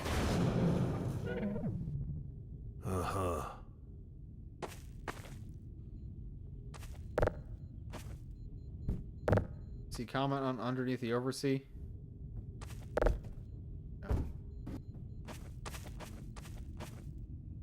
Long ago, I used to be one of the fools that thought that Breen was the person we needed at that moment.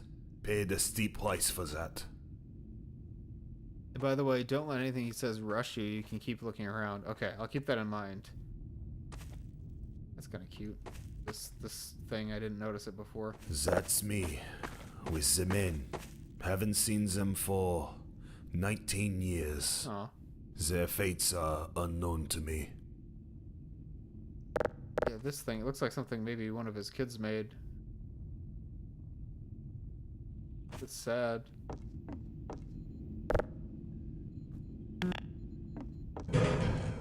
Hey, since you're up there, can you turn up the fan? Sure.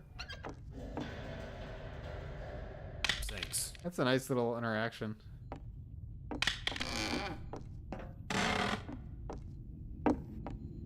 If you find anything, feel free to snack on it. Oh, I see. I keep poisoned bait in another place.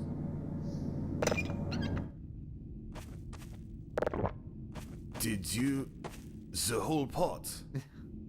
I was choking on that soup for 2 days. Thought I'll have to dump it out.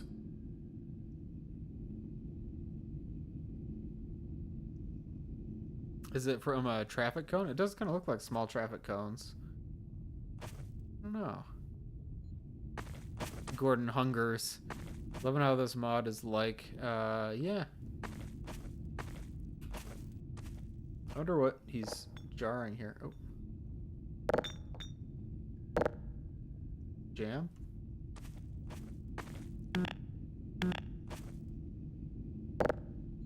More soup, please. More soup, please. Oh, I'm sorry. I'm sorry, Eli.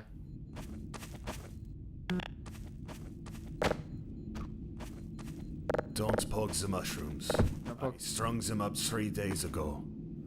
Don't know how long it'll take them to dry down here, but the vermin above got too brazen. Oh. It's all old.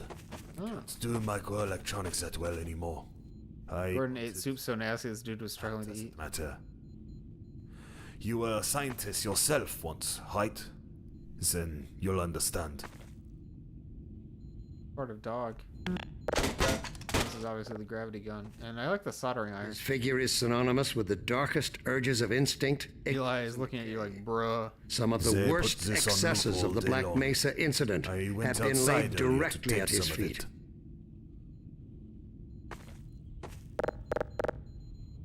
Oh, wait.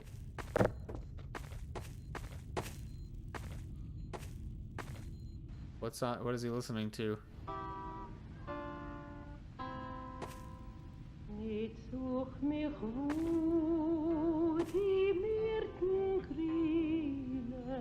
Huh.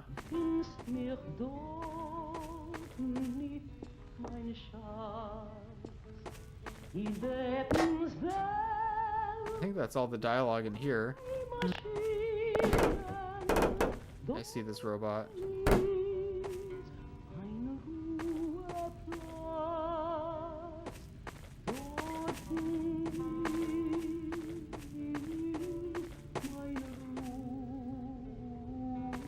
This was in the OST. Oh yeah. It looks like Dog's scanner head isn't painted. Hey, Freeman. You look like you need some shut-eye. There's a bed over there, by the green lamp. I'll be in the main cave if you need me. Bed? I don't see a green lamp or a bed. Am I... Chat, am I stupid? Is this the bed? I don't think this is the bed, Eli. Eli, I'm not gonna sleep on this. Oh, he's supposed to say that next to Dog. Yeah, that makes more sense.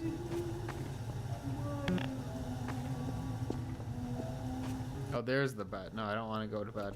I'm not tired. It's over here. It's kind of cool.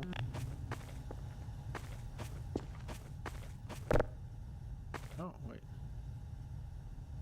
These farming Zen mushrooms over here.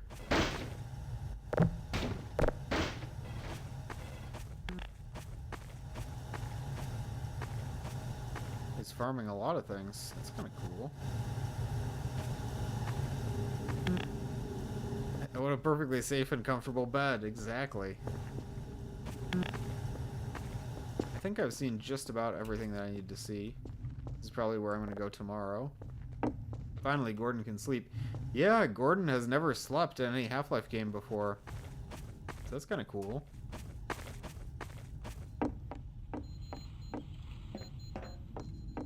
I hope if we get more Half-Life stories about Gordon that they do things like that. Like, you know, finally give him a chance to sleep. I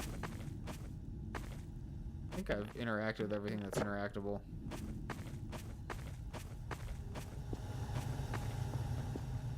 Gordon ate his first food within at least 5 days. Yeah, he hasn't eaten anything either. Wait, there's another vinyl. Wait a minute.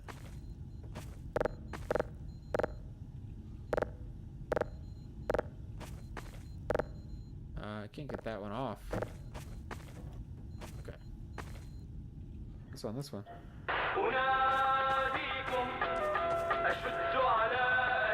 Oh, I guess that's what you were saying about his nationality.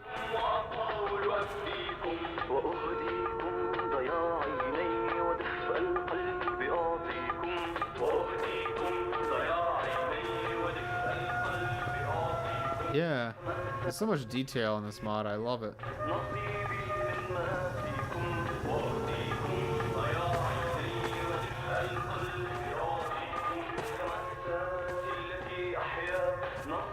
Eli seems like the kind of guy who would have a vinyl. Yeah.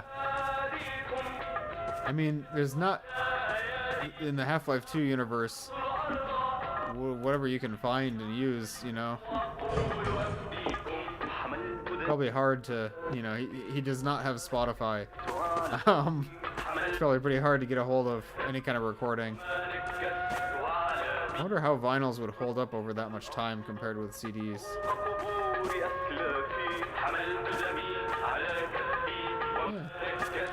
That's fun. I'm gonna go to bed, I think. Going to bed. Whoa. Whoa, he's taking off the hazard suit? This is really... Whoa, there it is. He just took it off. I like how the hazard suit, when it's off, looks like a person. Like, it's just... It keeps its shape. And it does have a helmet in Dark Interval. Yeah, when we put it on, it had a helmet, too.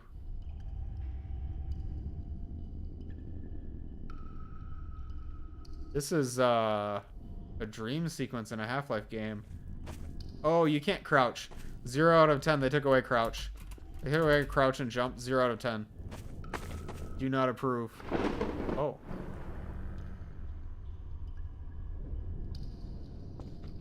You know what the vibes of this remind me of? Just the vibes, not the actual visuals at all. But the feeling that I get from this is the feeling that I get when I'm playing Scorn. Just sort of this incomprehensible landscape, the big vertical cliff, and the way there's these sort of particles flying up into the air from the water. So this dream sequence seems like a continuation of the opening sequence. Oh, the water sets you back. I think I hear a sound that sounds almost like the Nihilith in the original Half-Life. There he is. Oh, he's gone. Oh, that's spooky. So there haven't been any G-Man sightings in Dark Interval. But instead we get these G-Man dreams. Oh.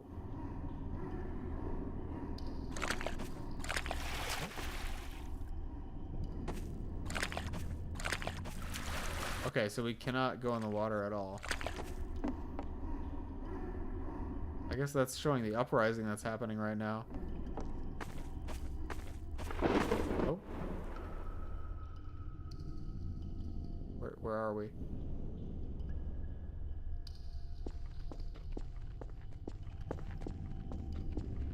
Those tanks?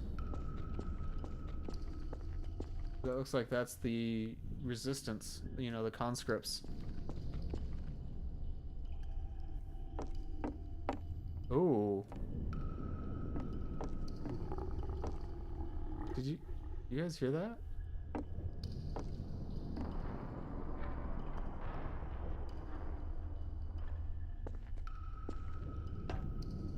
Oh, wow.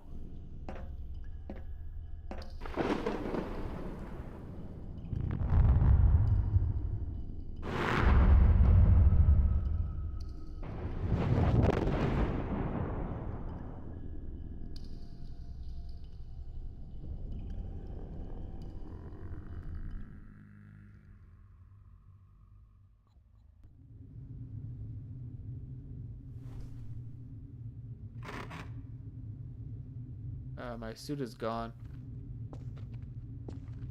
Yeah, so they had some like Nylonth sounds in the soundscape. That was kind of cool. I really like this surreal dreamscape. Oh, Eli is looking at the suit.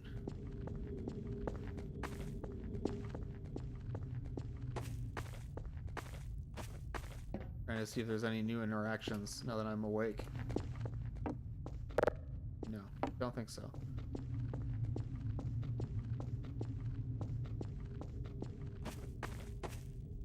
You are up already. You look like you could sleep for a week. I took a look at your suit. Did my best to make the flashlight work again. Cleaned some contacts and found a radio locator. Or at least I think it is one. The rest I didn't dare to touch. And I assume you want it back right now. Oh, now we get the slideshow. Oh, he's Thought I'd show you something. I've put together this.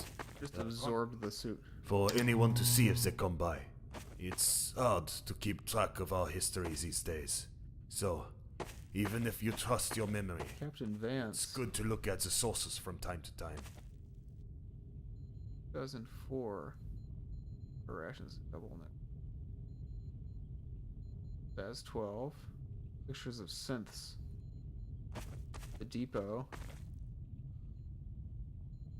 This is crazy. Like, this is so cool. Who are the two Marines? I assume those are HECU. I guess Sit down. Vance does not like... Try not to bore you. Oh, okay. Why do I need to sit down? Okay, fine. The remote is yours. Oh, I get to click on the slides. That's kind of cool. We need to start One of them, somewhere. Falconberry? Not this. But they were going to be executed. I've never seen 17 like this, without a citadel. This is what it used to look like. Unexplained phenomenon. Don't even remember the early reports. Had to piece it together later. First, anomalous thunderstorms in North America. Then, it pops up on the other side of the world and spreads. Interesting. Disturbance still felt over the city. U.S. Marine Corps to join rescue efforts. Reports of unidentified creatures. Possible connection to New Mexico anomaly.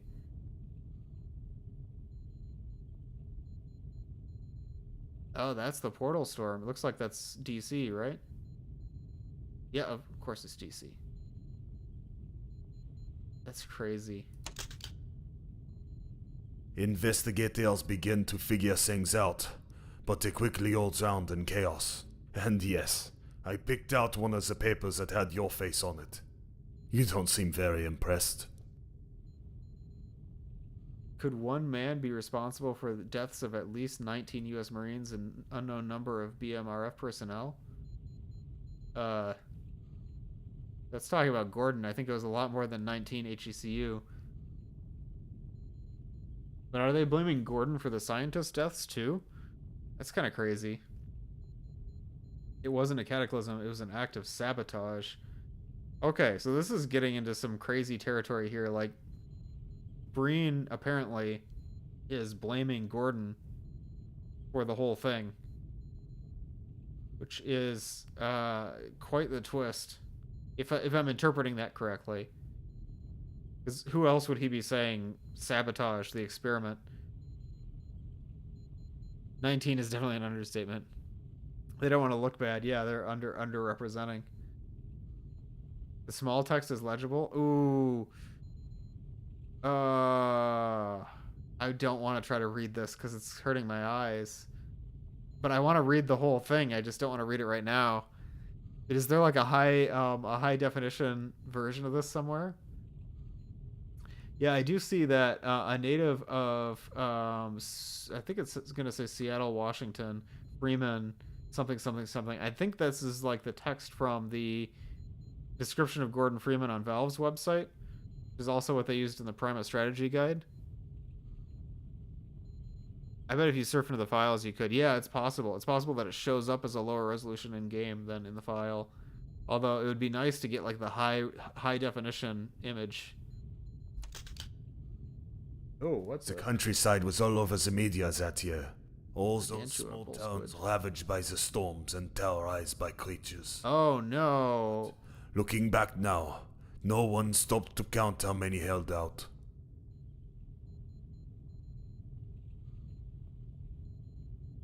This is cool.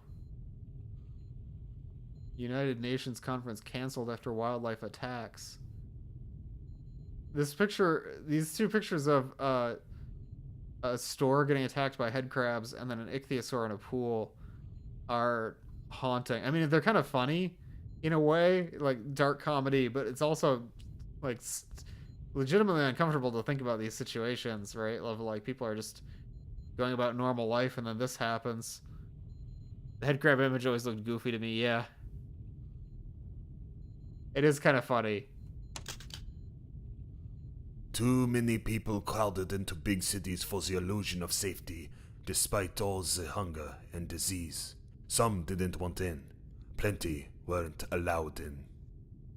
So I like how in this image of the cities, where they're showing the cities organizing in the early aftermath, there's a docks where they're unloading containers, right? And all the containers have the Northern Petrol logo from Half-Life 2. It makes it feel like it's all part of the same universe. Also, I think this level is like brushwork and hammer.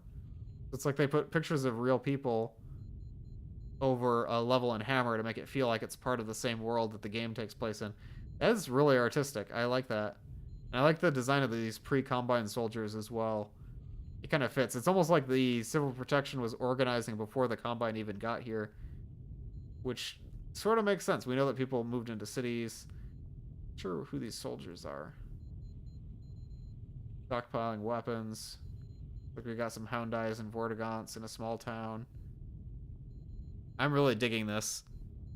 That was the intro docs? Oh, is it really? Are these the same docs as the beginning of the game? That's so cool.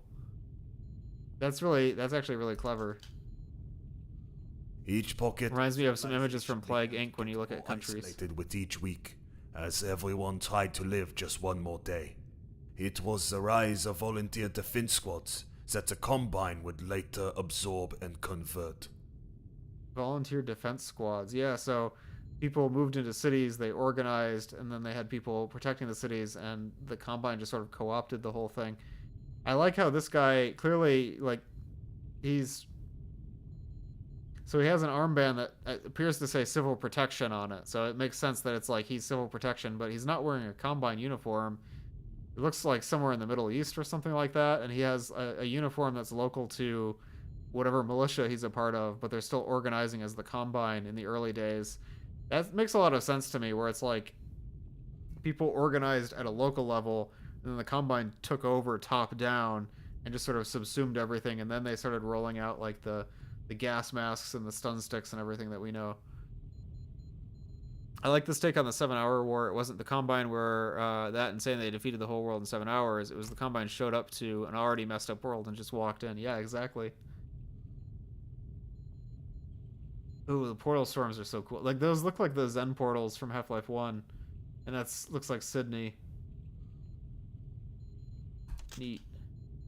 Gargantua. Like doing Did they paint this image just for Dark Interval? soon. Or is this concept art? I think they made this for Dark Interval, which is awesome. That's when they chose to strike. Ooh, this is another shot from Hammer. Came all at once, in the blink of an eye. A chunk in the city center goes. Poof.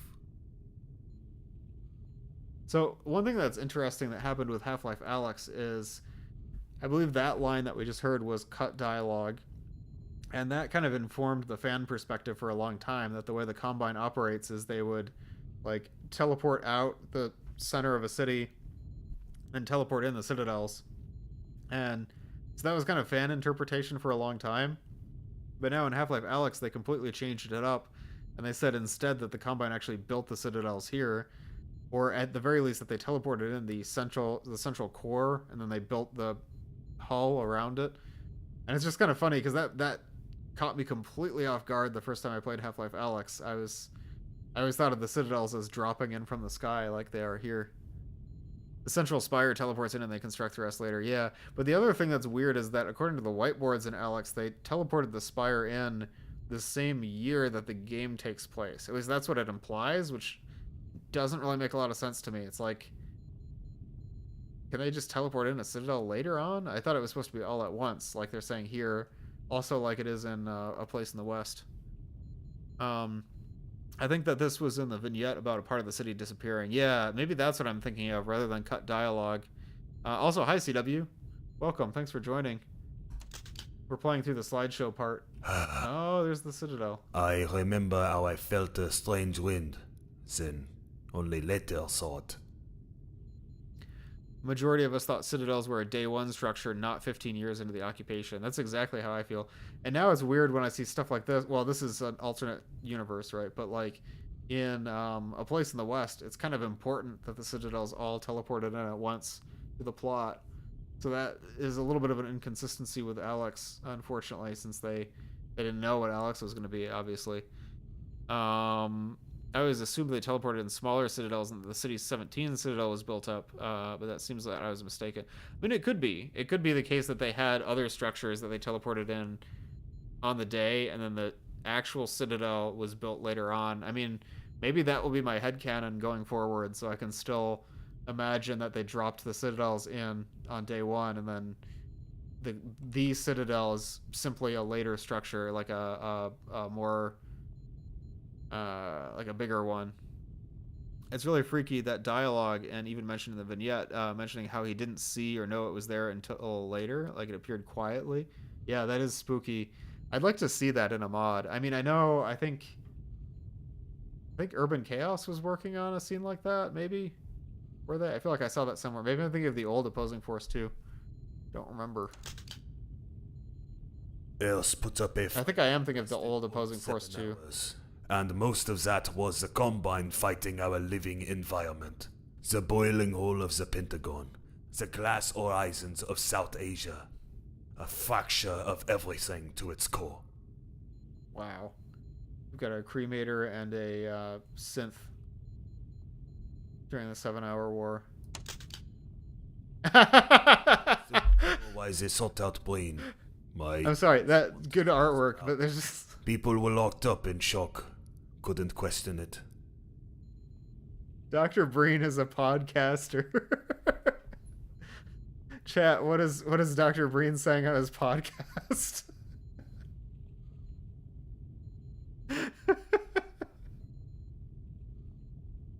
I mean, right, like that is what he does, right? He has his Breencasts, but there's just something about him with like a modern microphone and headphones that just looks so funny to me. Oh no. After the war, the Combine had to put something back together for them to use. But feels like they're investing less and less effort, as Breen grows desperate to please them. And if Breen doesn't know what they want. Breen Shapiro, no. Yeah, it's totally, he's absolutely like a political grifter. I mean, I guess that is what he is in canon, so it checks out, but... OICW. Oh! So they got the real OICW and the Dark Interval version. The world is going. The city folk don't think about what's happening here outside. They don't look out for the trains. Oh, there's a picture of a Zen tree attacking... whatever that creature is called. I remember it from concept art. Is the map? I think that's like the old like beta map. Kind of cool. The Combine holds a sparse This network picture goes hard. tied by transport lines, as most of the in-between lies abandoned. So, all of the rejected remnants flock to the middle of that big nowhere and try to make it somewhere. Real settlements, not like here. Hold on a second. Is this supposed to be a reference to Swelter? That looks like the guy from, one of the guys from Swelter, right? That one? And then they've also got this thing. Maybe? Maybe I'm wrong. I don't know. Yeah, it's protagonist from Swelter in top left. Okay, I thought I was crazy, but I thought... Wait, no, he's not the protagonist. That's, one of the characters. Isn't that the guy you're supposed to find, like the local resistance leader? The guy who tried to kill at the end of Swelter. What's his name again? Roki. Yeah, that's Roki. And, which mod has you out on a hunting trip when the Combine arrive? I was gonna say that was Human Error. No, Human Error has you taking photographs with your wife when the Combine arrive. Or when the portal storms happen. I'm thinking of 1187. That's what I'm thinking of. That's what this reminds me of. Where they're out hunting and then a gunship comes. What is NLC? I thought this was going to be NLO for New Little Odessa. Or maybe... No, it was Triage. You're right. No, I think you might be right. Triage was the mod I'm thinking of that has that. New Little Cubbage, yeah. Are these all references to other mods? I don't think this is actually a reference to the mod I was talking about. It just reminds me of the same situation. I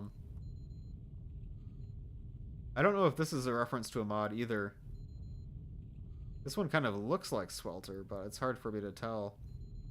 This is absolutely a Swelter reference. Sorry guys, we're going to spend about, half an hour just going through these slides. Oh, this is the first one. One man, Vance. If not for him, so many lives would be an endless night. And I don't even have a photograph to show. Is that Court? Yeah, I think it was. His militia retreat across the Dead Sea. I know as much. The Dead Sea. That's interesting. It's not the Dead Sea, right? I ate this cave. I ate the cave? I hate the animals breaking through the fence I will never finish. And I'm tired of waiting for the day I lie down and die of a heart attack. Let's go. Out. Oh, okay. Where we going? It's kind of abrupt. This was never home. Dwell with it. I'll give you... This looks pretty homely to me. I mean, I would... Dog, we'll shut this place down and leave for the city. You should at least take your stuff with you. I need to die among people. Yeah, I feel that. This is me leaving my leaving my apartment. Cabin fever, yeah, me too. Doesn't have a photograph because the devs haven't modeled him. I wonder if Vance will look like Eli, the Eli we know. Gear up and we'll go. Okay, got my weapons back. I like the idea that meeting Gordon and seeing his showcase of the past in action kicked in the cabin fever. That kind of makes sense. I feel that way looking at photos sometimes. Well, I don't usually look at photos of the 7-hour war. I mean, unless I'm playing Half-Life games. Those. The junkyard. Oh, this is cool. The junkyard. Pre-war. But war added many things in here. In other times I might have given you a tour. But that is not meant to be. And I know your ears are already ringing from all my genuinely cool world building. Yeah, that I love stuff like that. Coot for a little more, right? Dog, be gracious and bring the cannon from the crane. Just think about how much fun the developers must have had putting that together. I loved making corkboards slideshows. Was left behind to rot. There's a much longer story, but anyway, he doesn't want to go back to them. Wait, what? Both are two old, stubborn, damaged idiots, far away from home. I think I missed that part.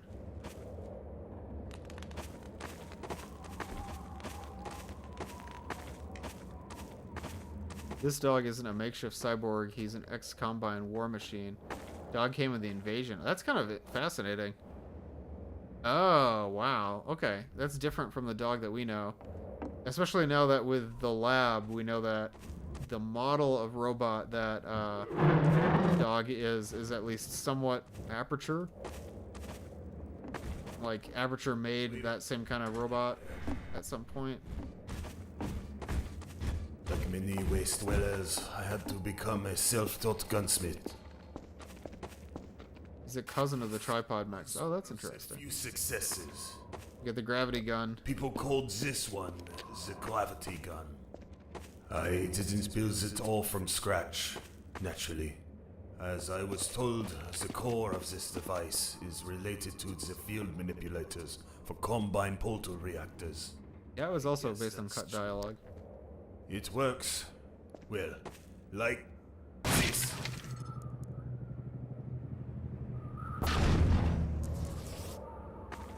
It's pretty cool. Take this thing.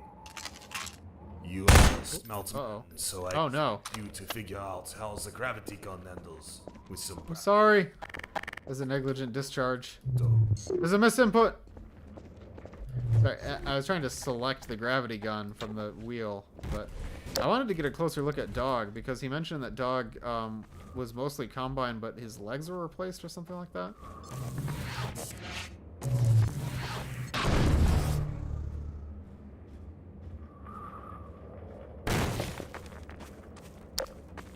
Interesting. Yeah, it looks cool with the to see the gravity gun in action, especially because it looks so much harder to use when he uses it. Freeman, can you push this away? Sure can. So, if that was a radio locator, it should start picking up a few beacons around here. Try using the gravity gun to get to them. Dog shouldn't mind. So, which part of Dog was replaced? I bet this leg was original, right? It kind of looks like a Combine machine. This one looks like it's something that Eli made. And it looks like his torso is kind of held together.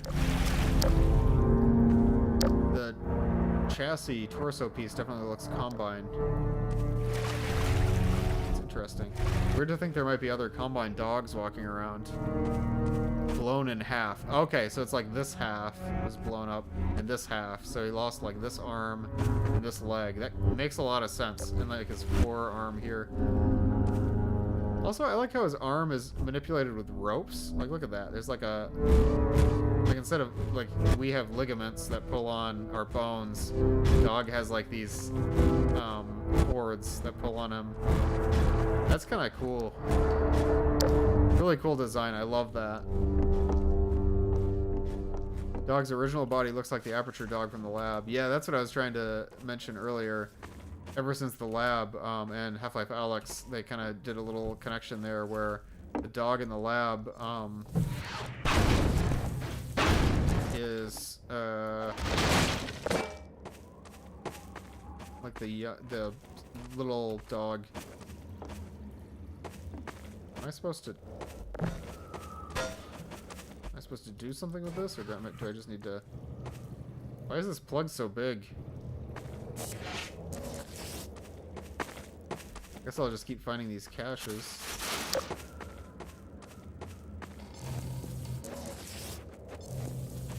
Why are there so many buckets?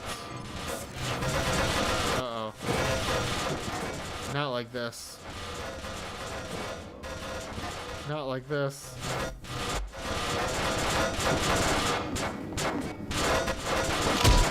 Ooh, ow.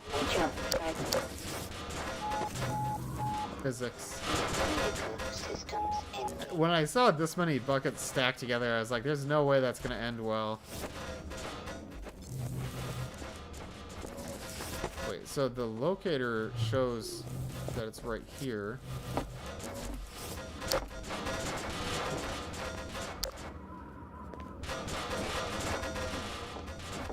But I don't understand.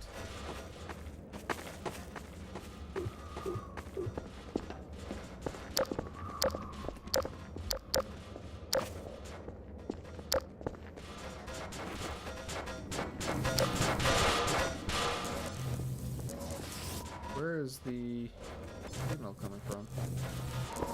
Unless it's in the top bucket, that'd be unfortunate. Oh, it's in there. Perfect.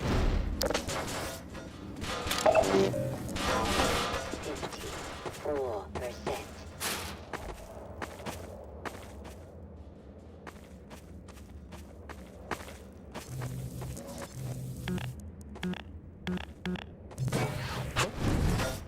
Counterweight.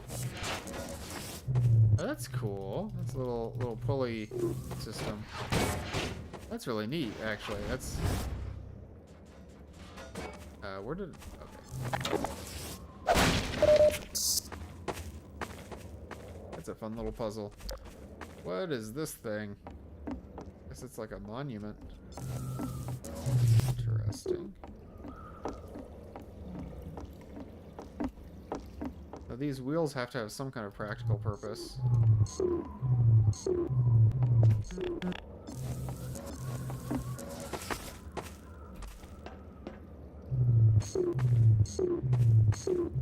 Looks like that opens a gate.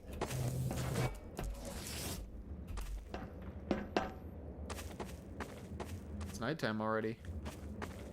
Beta clock looking structure. Oh yeah.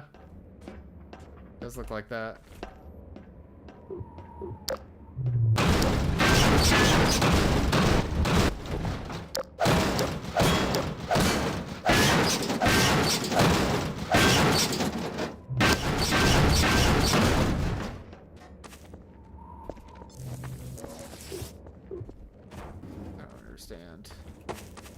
This part is kind of confusing. Like, where am I? Oh, flocking floater. There you go. Be free. Oh. Okay.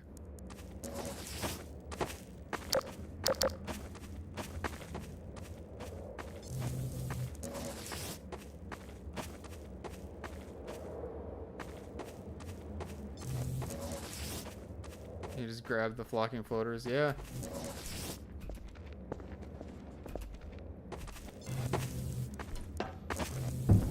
Okay, I need to go this way. I'm not sure how to get around this. 'Cause I can't just...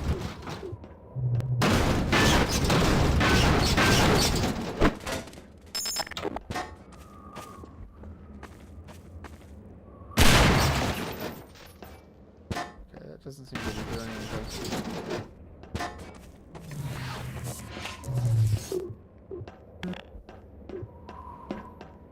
Let me in. Let me in. Destroy the box? I cannot destroy the box. I've already moved it so many times.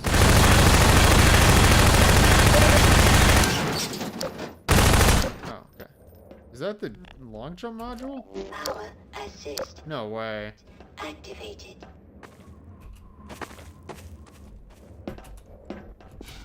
Oh, it actually works. No way.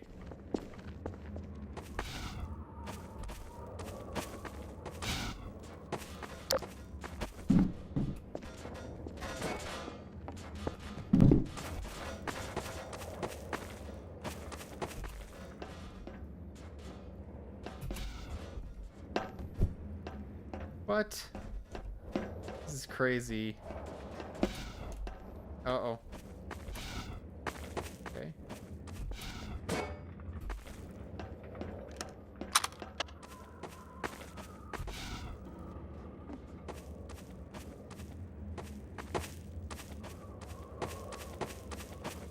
I was not expecting a long jump module on this at all. The clouds are passing by the moon? Oh, that's cool. You think that's an animated texture in the skybox, or is it like a separate layer for the clouds? I could see it going either way.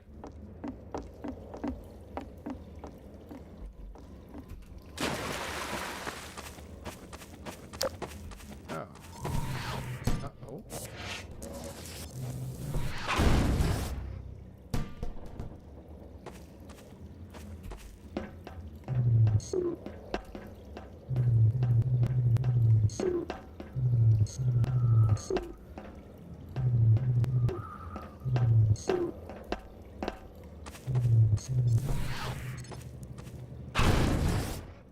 Something isn't working here.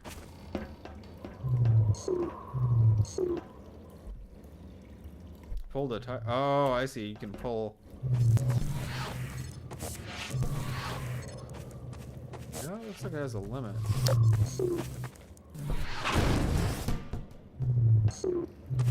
Well.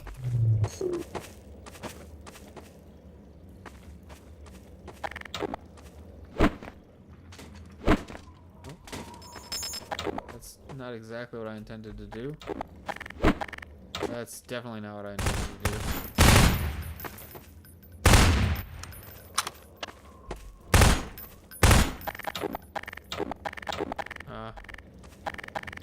Uh-oh, am I soft locked?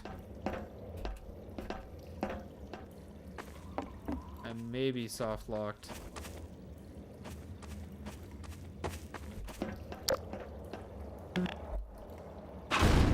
Oh no, I'm not soft locked. Okay, we're so back. That was worth it.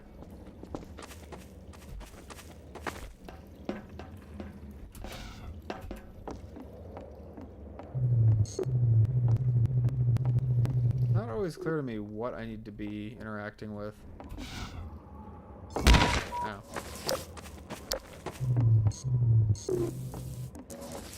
There's one more thing for me to find over here somewhere.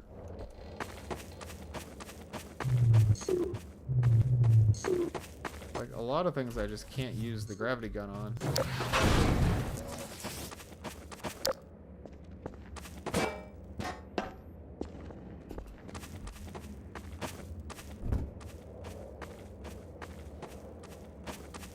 Yeah, you can always stack over the wall. I guess.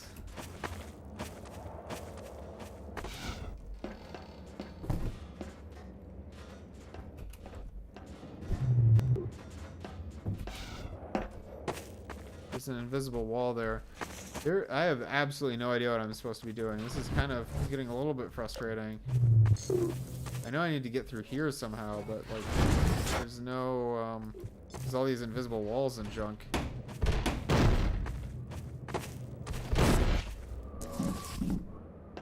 I can prop stack over here. Doesn't feel like that's what I'm meant to be doing. Maybe it is. I don't know. Okay, we're in.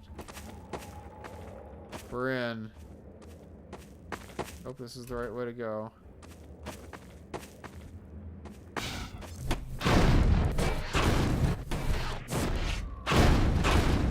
I don't need to stack this.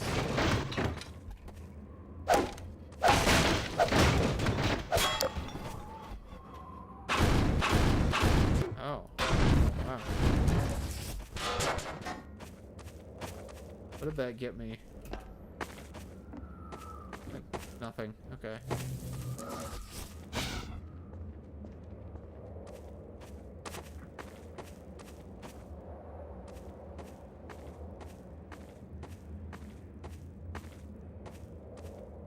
There. Okay, I just missed it.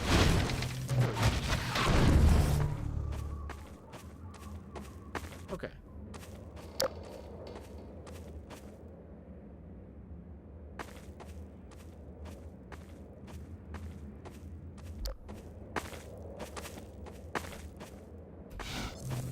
Alright, that's enough of climbing piles of rust.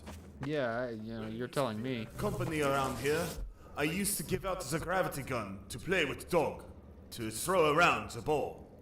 God only knows where that ball is nowadays. Why don't you stand by that blue barrel? You, dog, can improvise something. Blue barrel.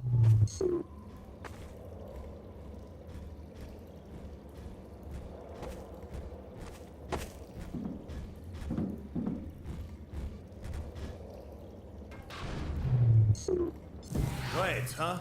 You're natural. Can't believe you're ordering it for the first time. I can't believe that either. That suit helps with the pushback. Do you notice he's missing fingers? Is he really?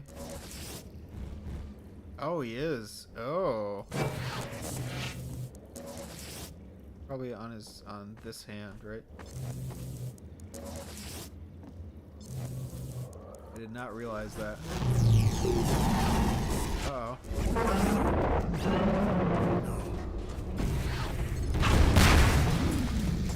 Dog. What happened?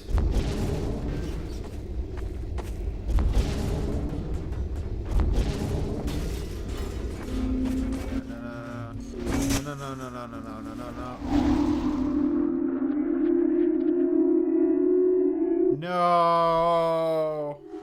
I can't believe they killed Dog. Dark Interval. Music by CW3D. The real CW3D. Oh, Brabo did tracks. Your music was awesome, CW. Oh wait, you were some of the voices too.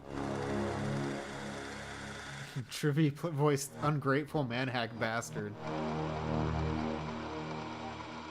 I wish I would have slowed down the credits a little bit. Like there's so many names here. A lot of them I recognize.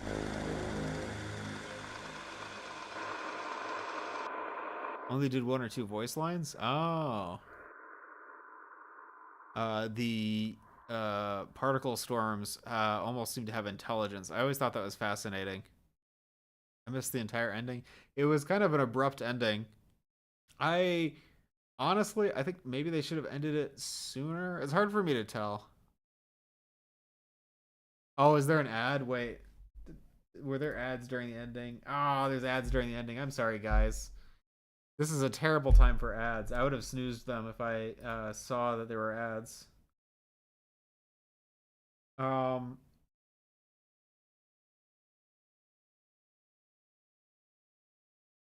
So after I give oh, I just saw on-screen celebration by Vizzies. Did that work, Vizzies? If that didn't work, I should see if I can refund that. But no, it's like the emotes should pop up on stream. Did that work? If that didn't work, I need to fix something. But thank you so much for the bits, Vizzies. Yeah, did it actually pop up on stream? I'm sorry, I didn't notice it. That's my first time ever seeing that. That's why I'm so confused. Oh, you saw them. That's good. Sorry, I should pay more attention to that. Thank you, Vizzies. That's very generous. In beta stuff, it was implied the Green Void were seemingly intelligent. Yeah, exactly. I thought that's really interesting. It's like, what is an intelligent portal? Why would it have an intelligence? Where does that come from? It just opens up so many mysteries. Hopefully we'll get to learn about that in the next part. I wonder if Gordon being pulled into the particle storm means that we'll be going to Zen. Because that would be a lot of fun, especially in Dark Interval style. I'd love Dark Interval Zen. Oh my goodness, that would be so cool. I don't know if it makes any sense for the plot at this point in the story, but it would be cool. My thoughts on Dark Interval. Sorry, Ade. Sorry about the ads. Apologize. Personally, I think we might just get dropped off at the Beta Ravenholm Bridge. That would make sense, actually. I would totally believe that. Probably being sent to Ravenholm? Yeah. But why does it send you to Ravenholm? That seems so random. Other than to make the story line up, I guess. We haven't even met Alex yet. Like right now in the plot, we don't have a whole lot of motivation. Like we're with Eli and we're going back with him, but we don't really know what we're trying to do. The uprising has already started. There isn't really a strong goal like there was in Half-Life 2. I don't know. Obviously the intelligent portal storms are the echoes of the Nihilant's mind. That's what I would have thought, but I don't know if that's obvious. I mean, maybe they're just another creature from another universe. It could be anything, really. They said they aren't doing Ravenholm? Oh, that's fascinating. Especially considering, like, Ravenholm was so iconic. Raising the Bar did so much with Ravenholm. So it would be interesting for them to skip Ravenholm because RTBR, I feel like, already had such a good take on the beta Ravenholm. And Dark Interval can kind of do their own thing. Our original goal was get into the Wasteland to be safe. Yeah, but at this point in the story, we don't really have much of a goal. That's my issue. I liked Eli as a character here. It was shocking for me to see Eli and see that he doesn't look like Eli Vance and doesn't sound like Eli Vance and doesn't act like Eli Vance. This is just a completely different Eli, which is cool, and it makes sense because Eli Maxwell is not exactly the Eli Vance that we know. So having Eli being just a completely different character fits with that idea of splitting Eli into Captain Vance and Eli the junk man. The junkyard was the ending of part 2. I imagine we'll get a proper motive after the teleport. Yeah, you're probably right. I can't wait to see what happens next. Oh, it's going to be so cool. So what are my thoughts on Dark Interval in general? Let's see if I can quickly pull up the soundtrack from earlier.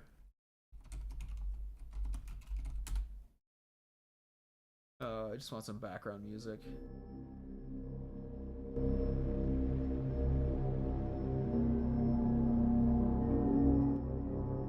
Dark Interval was amazing.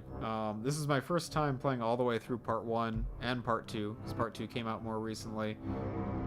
I really like their take on cut concepts, and I like how they're not constrained by the popular perception of what the beta is. They're trying to do their own thing, and they're using cut concepts, but they're using cut concepts to synthesize something new. So they have all these amazing ideas, like the glitchy HEV suit, like Gordon taking off his suit and having a meal and sleeping, the dream sequences. Super cool. That's never been in Half-Life before. I really liked the twist with Falconberry. They're throwing in just so many things that I'm not like expecting that flesh out the world so much more. And the scene with the captured Combine soldier was so much like the Scar Zero scene in Easy 2, but done a whole lot better, in my opinion. I would have thought Eli would have had more lines to react to Gordon being sucked into the particle storm. I agree. Yeah, that seemed a little bit rushed. So cool. I'll definitely have this mod on my radar. Yeah, absolutely. Whenever part 3 comes out, which could be a very long time, because part 2 just released pretty recently. I don't remember when exactly. But whenever part 3 comes out, that's going to be a real treat. I was expecting it to be wholly dark and serious, but then Falconberry shows up. Falconberry is serious. But yeah, some of his voice lines were really funny, but it was funny in a good way. It suited the twist so well to give him like cheesy voice lines that call back to the HECU. There's still 5 or so maps left. They were cut out from this part 2 release. Really? So there's not technically the end of part 2? What do you mean it's not technically the end of part 2? What? Are you saying there's more for me to play? I just saw the credits.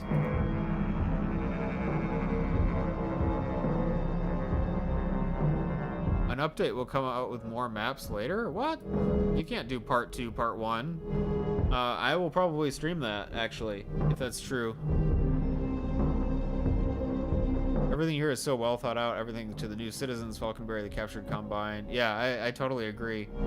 I really liked the part with the Hydras, too. How the Hydras were, like, infesting the canals, and they were, like, they sort of grow on the walls, and they filter water. The sort of stuff they do with the Zen ecology in this mod makes it feel like a really lived-in world. Vizzy says you should play Antenna demo next. Oh, I haven't heard about that. I might have to look into it. If you're in my Discord, actually I don't think you've joined my Discord, but somehow just leave a note for me to check that out later, because I'm not familiar with Antenna. Hydras were so cool. Yeah, and you said mosquito take as in like the Hydras draining blood, but that reminds me of the Hornets as well, were also cool. Why are the Hydras stabby tentacles? Yeah, it makes sense. They're like hypodermic needles, right? I wouldn't have thought of that. Does the new citizen model like Linda replace existing citizens, or are they completely new? I believe the citizens are replacements, if I'm not mistaken, because I noticed that all the face maps looked a little bit different in Dark Interval, but there could also be new ones that are not replacements. I don't know if link works. Yeah, links are blocked in Twitch chat. Sorry about that, but I can definitely take a look at it later.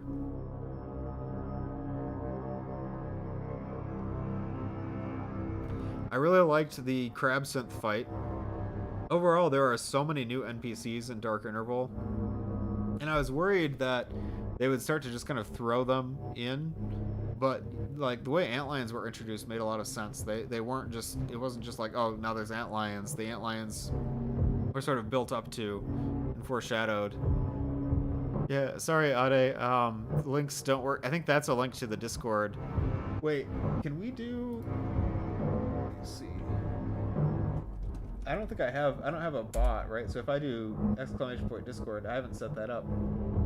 Before next stream, I need to set up a bot so that you guys can see Discord information. Alien Assassin is a spawnable NPC, but no AI just yet. Oh, that's interesting.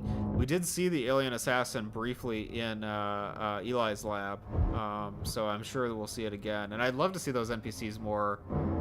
We don't see much about the Alien Assassin, and it fits in this mod's tone very well, I think. Ah, it's so cool.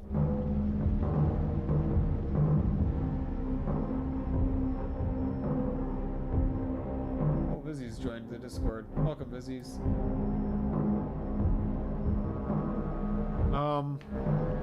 Beta stalkers were weird slasher hunters. That's true. Yeah, the stalkers in the leaked build were like more aggressive. They would like run around, and they were sort of like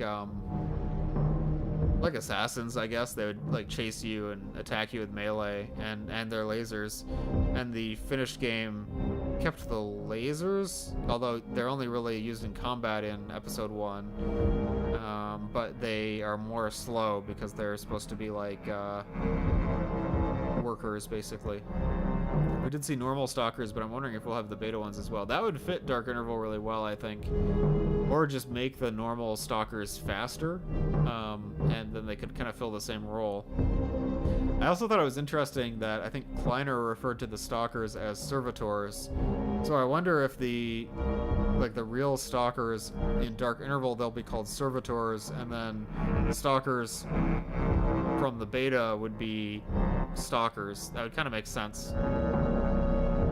There's two different versions of the dropship. Yeah, I love how they coexisted. Like the old style of dropship existed for the soldiers, and the finished version of the dropship was for like the crab synths and the striders and stuff. That was really cool. Hi, Kenny Alexander. Welcome. I wonder if they'll do an air exchange chapter. Oh, I'm sure they will, but I don't think that'll be for a while. Synth dropship for synths. Oh, that makes sense when you put it that way, CW. That's why we don't have Ravenholm, because we'll get a stalker-focused set piece. Oh, that would be so much fun. I can't wait to see what this mod has to offer next, you know. It had so many good ideas in just the first 2 parts. I like how, you know, going into Dark Interval, I feel like Raising the Bar Redux and Dark Interval both have very similar concepts, very similar goals. So I felt like they might feel a little bit redundant with each other, like they're both trying to do the same thing. But it doesn't really feel that way. Like, they have such different styles and different takes and different, like, artistic visions that I kind of just enjoy both of them for what they are. You know, it's just like double the content. I don't know. I think they even though they're both so similar, they're both really enjoyable for completely different reasons.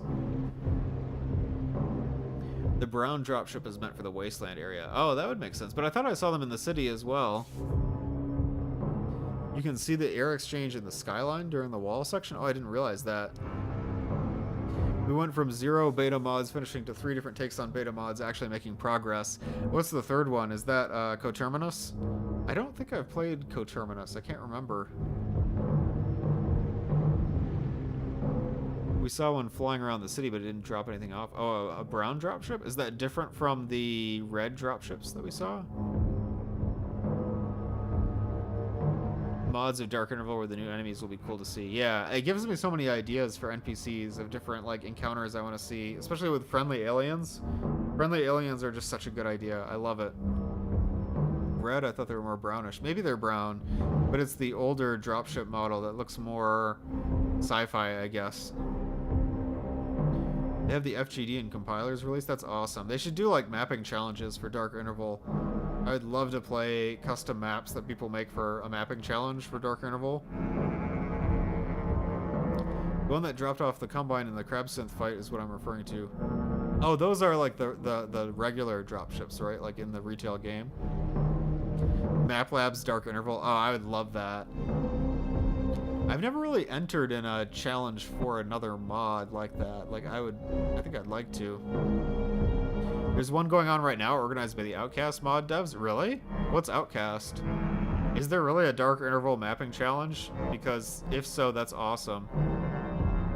The people behind Outcast is doing dark interval mapping comp. Yeah, could you guys, again, if you're in the Discord, or if you just want to post it in the Easy2 Discord in like other games, you could give me links to that stuff. I'd be very interested, because this is the first time I'm hearing about it. But that sounds awesome. I would love to check that out.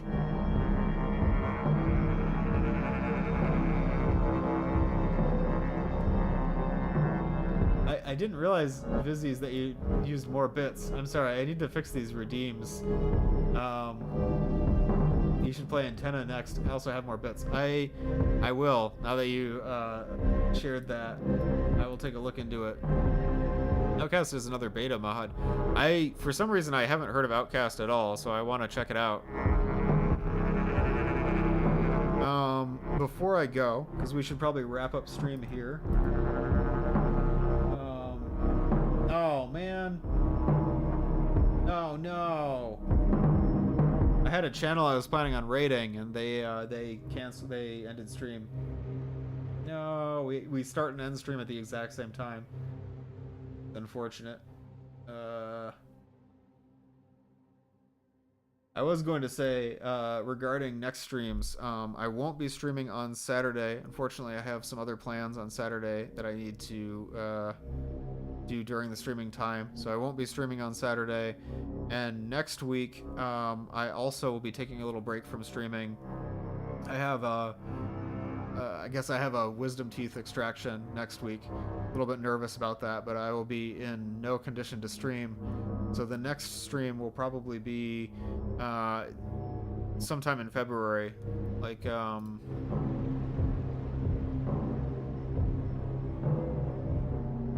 this is, yeah, now you gotta try another mod so you can raid someone at the end.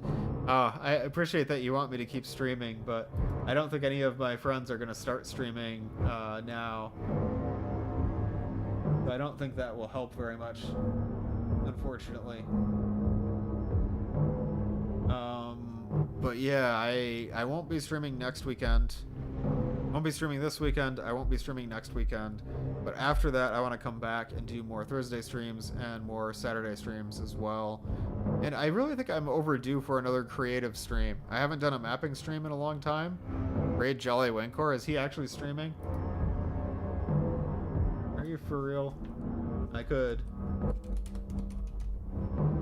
Oh, he is live. Wait, I could actually. He's playing Voices of the Void with 583 people. I mean, I could. I get nervous raiding people with that many. Yeah, if you guys want me to raid, I'll raid Jolly Wancor. Boom Donut says the captured soldier part is my favorite part. Yeah, I loved that scene. That was really creative. Yeah, I guess we'll plan on raiding Jolly Wancor. Raiding a stream of 600 people with like 10 people, but that's okay. A drop in the ocean, yeah. But yeah, Voices of the Void is a great game. I love watching some of my friends play it. I haven't actually played it myself. Maybe that'll be a future stream. I'm not gonna promise that, but it's a really good game. Definitely check it out. Let's see. I want to make sure I'm not forgetting anything because I won't be streaming for a while. It feels kind of bittersweet. This is an unfortunate little hiatus that I'm going to take. It won't be long, but I just can't wait to stream more in the future. You gotta play it, CW? I should play it. I've watched so many of my friends play, and it looks really cool. I think I'd enjoy it a lot. I don't know if I would enjoy streaming it, though. Oh, bye, Boom Donuts. Thanks for watching. Hope you had hope you enjoyed Dark Interval. But yeah, with that, I should probably wrap up this stream. So we'll start the raid if Jolly Wincor is allowing raids. Let me check it out.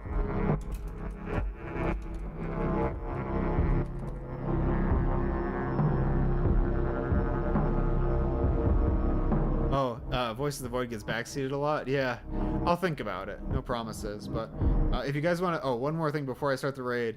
If you guys want to keep up with when I'm going to be streaming next, you can find me on Blue Sky. I have been posting updates on Twitter, but I'm probably going to stop now. I think Blue Sky is a better platform. But also, the best place to get updates is on my Discord, and there's links on my Twitch bio if you want to join either of those places. But yeah, plan on sometime in early February I'll be streaming again. But I hope all of you have a good rest of your night. Hope you enjoy Jolly Wankor's stream, and I'll see you next time. Bye everyone. Bye-bye.